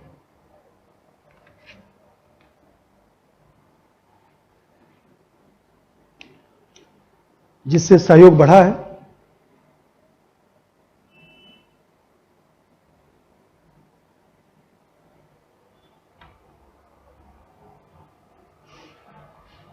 अब जैसे देखिए, आज मोदी साहब कह रहे हैं कि निवेश भारत में होना चाहिए। मान लीजिए सैमसंग कंपनी आके नोएडा में फैक्ट्री लगा ली, टोयोटा कंपनी लगा ली, पंजाब भी, आज मैं हिंदू में ऐड देख रहा था, पंजाब में निकला था कि भाई पंजाब भी निवेश को बढ़ावा देगा, देखे होंगे। हाँ, तो मान लीजिए पंजाब में एप्पल कंपनी, पंजाब में, तो आप देख रहे हैं कि आज जो हम लोग की स्थिति है, हम लोग अंतर्राष्ट्रीय संबंधों का विस्तार कर रहे हैं, विभिन्न देशों संगठनों के साथ संधि समझौते कर रहे हैं। तो उसका क्रियान्वयन करने के लिए केंद्र सरकार राज्यों पर निर्भर है। जब तक आंतरिक अर्थव्यवस्था का एकीकरण नहीं होगा और जब तक राज्य सहयोग नहीं करेगा, केंद्र का सब संधि समझौता करके रखा रह जाएगा। इसलिए केंद्र सरकार की भी मजबूरी है कि राज्यों के साथ सहयोग करे। बांग्लादेश के साथ तीस्ता नदी जल विवाद आपने समझौता कर दिया, मोदी साहब कर दिए। अब ममता बनर्जी साहब से मोदी साहब का नहीं पड़ता, अब देख रहे हैं कहां लागू हुआ। पड़ा तो है समझौता, जाइए, क्योंकि पानी राज्य सूची का विषय है। जब तक राज्य सरकार तैयार नहीं होगा, आपके आदेश से थोड़ा ना होगा कुछ। पड़ा है तो आप संधि समझौता करते रहिए। जब तक राज्य सरकारें नहीं सहयोग करेंगी तब तक आप कैसे लागू कर पाएंगे? भाई जीएसटी लागू हुआ, वैट के बाद जीएसटी लागू हुआ, तो बिना राज्य सरकारों के सहयोग से कैसे जीएसटी लागू हो पाता? इसका मतलब वैश्वीकरण की जो परिस्थिति है उसने केंद्र और राज्य के मध्य एक मधुर संबंध बनाया है। नंबर 3, वर्तमान परिस्थिति में अंतर्राष्ट्रीय संबंधों का विस्तार किया जा रहा है। वर्तमान परिस्थिति में अंतर्राष्ट्रीय संबंधों का विस्तार किया जा रहा है। विभिन्न देशों के साथ संधि समझौते किए जा रहे हैं। विभिन्न देशों के साथ संधि समझौते किए जा रहे हैं।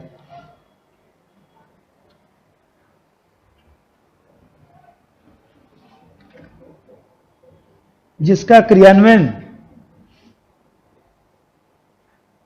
राज्यों के सहयोग से ही हो सकता है। जिसका क्रियान्वयन राज्यों के सहयोग से ही हो सकता है।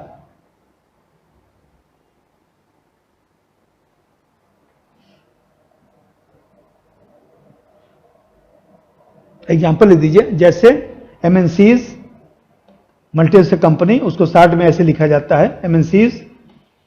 जैसे एमएनसीज राज्यों में ही स्थापित किए जाएंगे। और उसकी जमीन तो चाहिए ना भाई। टोयोटा लगाएगा, सैमसंग लगाएगा तो कहां जमीन ही नहीं रहेगा तो कहां लगेगा।